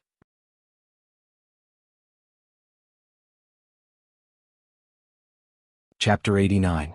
It was already noon by the time Gu Nianji made the call. Hua Xiaoheng had just returned from the Senate and was having lunch in his room while reading the National Defense Briefing in preparation for the high-level meeting at the Ministry of Defense in the afternoon. When he heard his phone ring, he glanced at it and saw that it was the internal line from Gu Nianji's bedroom at the Special Operations Forces base. Yesterday, Yin Shixiang had said that Gu Nianji was on a sudden break and would be staying at the base for a few days. She had probably already checked in. Otherwise, no one would be calling this number. Hua Xiaoheng's slender fingers unlocked the phone as he recalled what had happened at Dufeng Mountain Resort Villa last night. Before he could speak, Gu Nianji's surprised voice came through. Uncle Hua? Yeah. Hua Xiaoheng put down the briefing in his hand. Nianji, you're here at the base. Yeah, Brother Xiong picked me up last night. Gu Nianji's voice was usually crisp and delicate, but now that she had just woken up, her voice was soft and raspy. It sounded like a cat's tiny paw scratching his ear. Normal people would not be able to resist that seductive charm. Hua Xiaoheng was unfazed. He grunted in his deep voice. You're not up yet? Yeah, I just woke up. Gu Nianji gradually regained consciousness and blinked. She was still holding the phone in her hand when she opened her eyes to see that she wasn't in her university dormitory or her apartment in Fengyao Precinct. Instead, she was in her bedroom in Hua Xiaoheng's base building. Her hand gesture for the phone call was pure and innocent. Awkward. However, Gu Nianji despised herself and couldn't bear to hang up. Uncle Hua had finally picked up her call. Would it be stupid to hang up now? Gu Nianji rolled over in bed, a sweet smile on her face. She practically cupped the phone to her ear with both hands, not allowing a single sound to escape. Hua Xiaoheng heard the fatigue and huskiness in her voice. He raised his hand to look at his watch. Sleep a little longer, then I'm hanging up. Don't hang up. Gu Nianji panicked and rolled over with the phone in her hand, rolling off the narrow bed with a thud. Hua Xiaoheng. Nianji? Uncle Hua, I'm fine. I just fell out of bed. Gu Nianji was extremely nervous. Don't hang up. Hua Xiaoheng was silent for a moment, then grunted again. His voice was even deeper now. Don't worry, I'm not hanging up. Gu Nianji let out a long sigh. Holding the phone, she slowly sat on a small woolen blanket on the floor in front of the bed. Leaning back against her bed, she stretched out her long legs. Hua Xiaoheng's words kept echoing in her ears. It was just a simple sentence, but it was heart-wrenching in her ears. Holding the phone, Gu Nianji felt dizzy, and her nose started to sting again. She wanted to cry and act coquettishly, but Hua Xiaoheng had never been a man who would compromise just because she was coquettish. Having been by his side for 6 years, Gu Nianji was very familiar with this. She gently rubbed her nose. Hua Xiaoheng waited for a long time, but didn't hear her speak. He wondered if she had fallen asleep again, so he lowered his voice and called again. Nianji? Yes. Gu Nianji immediately shouted out loud, just like one of Hua Xiaoheng's soldiers. The corners of Hua Xiaoheng's lips curled up into a fleeting smile. His voice was still steady and deep, no different from before. Are you still sleepy? Go back to sleep if you are. No, I'm not sleepy. Gu Nianji hurriedly denied it, but her mind felt groggy and muddled. She had clearly thought of many things to say to Hua Xiaoheng, but now she couldn't think of a single word. She pinched her thigh hard with her hand, and the sharp pain finally cleared her head. Gu Nianji slowly adjusted her breathing, and twisted the long phone cord between her fingers. Uncle Hua, I saw you go to Dufeng Mountain Resort Villa yesterday. Hua Xiaoheng didn't say anything. Did you see me yesterday? Why didn't you stop the car? Gu Nianji waited for a while, but when Hua Xiaoheng didn't answer, she thought it was a tacit admission. She gathered her courage and asked again. Is there anything else? If not, I'm hanging up. Hua Xiaoheng still had no intention of answering her, and his tone became even more indifferent. Gu Nianji's heart clenched, and she had no choice but to change the subject. Yes. Uncle Hua, I wanted to tell you that Brother Li got hurt because of me and I want to go see him. Okay, have Chenlai arrange it for you. Hua Xiaoheng didn't stop her. This time Hua Xiaoheng agreed readily and Gu Nianji was encouraged. She immediately added, Also, Uncle Hua, I want to return the apartment in Fengya Precinct to you. Gu Nianji hadn't called Hua Xiaoheng since he had moved his things out of the apartment in Fengya Precinct. Now she finally had the chance to say these words with her own mouth. Hua Xiaoheng said, You think the apartment is too small? Fine, I'll get you a bigger one. No. That's not it. Of course I don't think it's too small. Gu Nianji was exasperated. She was about to go crazy. If you don't think it's too small, then why don't you want it? Hua Xiaoheng felt the urge to smoke again, and reached for the pack of cigarettes on the table. He took a cigarette, put it in his mouth, lit it and took a deep drag. Because this is Uncle Hua's apartment, not mine. I can't take it. Gu Nianji said sternly. Hua Xiaoheng was only a guardian appointed by the military, and Gu Nianji knew that. She didn't want to take advantage of him. Well, that's true. You'll be 18 in October and you won't need a guardian anymore. Hua Xiaoheng narrowed his eyes and flicked the cigarette on the table. Looks like you can't wait to draw a line between us. That's fine, it's up to you. What? Gu Nianji was so shocked by Hua Xiaoheng's words that she almost had a heart attack. This was completely different from what she had expected. All the reasons she had thought of in the past suddenly sprouted tiny wings and flew out of her mind. Gu Nianji couldn't help crying. No, I didn't. Uncle Hua, I didn't want to draw a line between us. I really didn't. Sob. Hua Xiaoheng listened to Gu Nianji sob into the phone but didn't say anything. He quietly waited for her to finish crying, then stubbed out the cigarette in the ashtray. He asked dryly, Do you still want the apartment? Yes. I want it. Gu Nianji choked on her sobs as she nodded frantically. Okay, good girl. Hua Xiaoheng picked up the National Defense Bulletin. Go wash your face and wipe your tears. Gu Nianji shook her head. No, I'm not hanging up. She wiped her tears with the back of her hand. Hua Xiaoheng was speechless. Go wash up, I'll wait for you. Hua Xiaoheng turned on the hands-free mode on his phone and opened the National Defense Bulletin. He leaned back on the sofa and started reading from the first page. This was the first update. Today was the third update. Asking for monthly votes and recommendation votes. At 1 p.m., the second update was Yun Huaihua Qing's gift of spiritual pet affinity. At 6 p.m. the third update. Thank you Xianyuan Yushin for the Heshibi. Thank you Baby Doe for the peach blossom fan. Thank you Fengwu Yushi for the perfume pouch. Mwah. You're tuning in to the Han Li's Wuxia Chronicles YouTube channel. We're so grateful for your support and don't forget to subscribe to join us on this incredible journey through captivating stories. Your generosity through donations truly makes a world of difference, as it's the primary source of revenue that allows me to expand and enhance this channel for you. Thank you from the bottom of my heart for being a part of this adventure.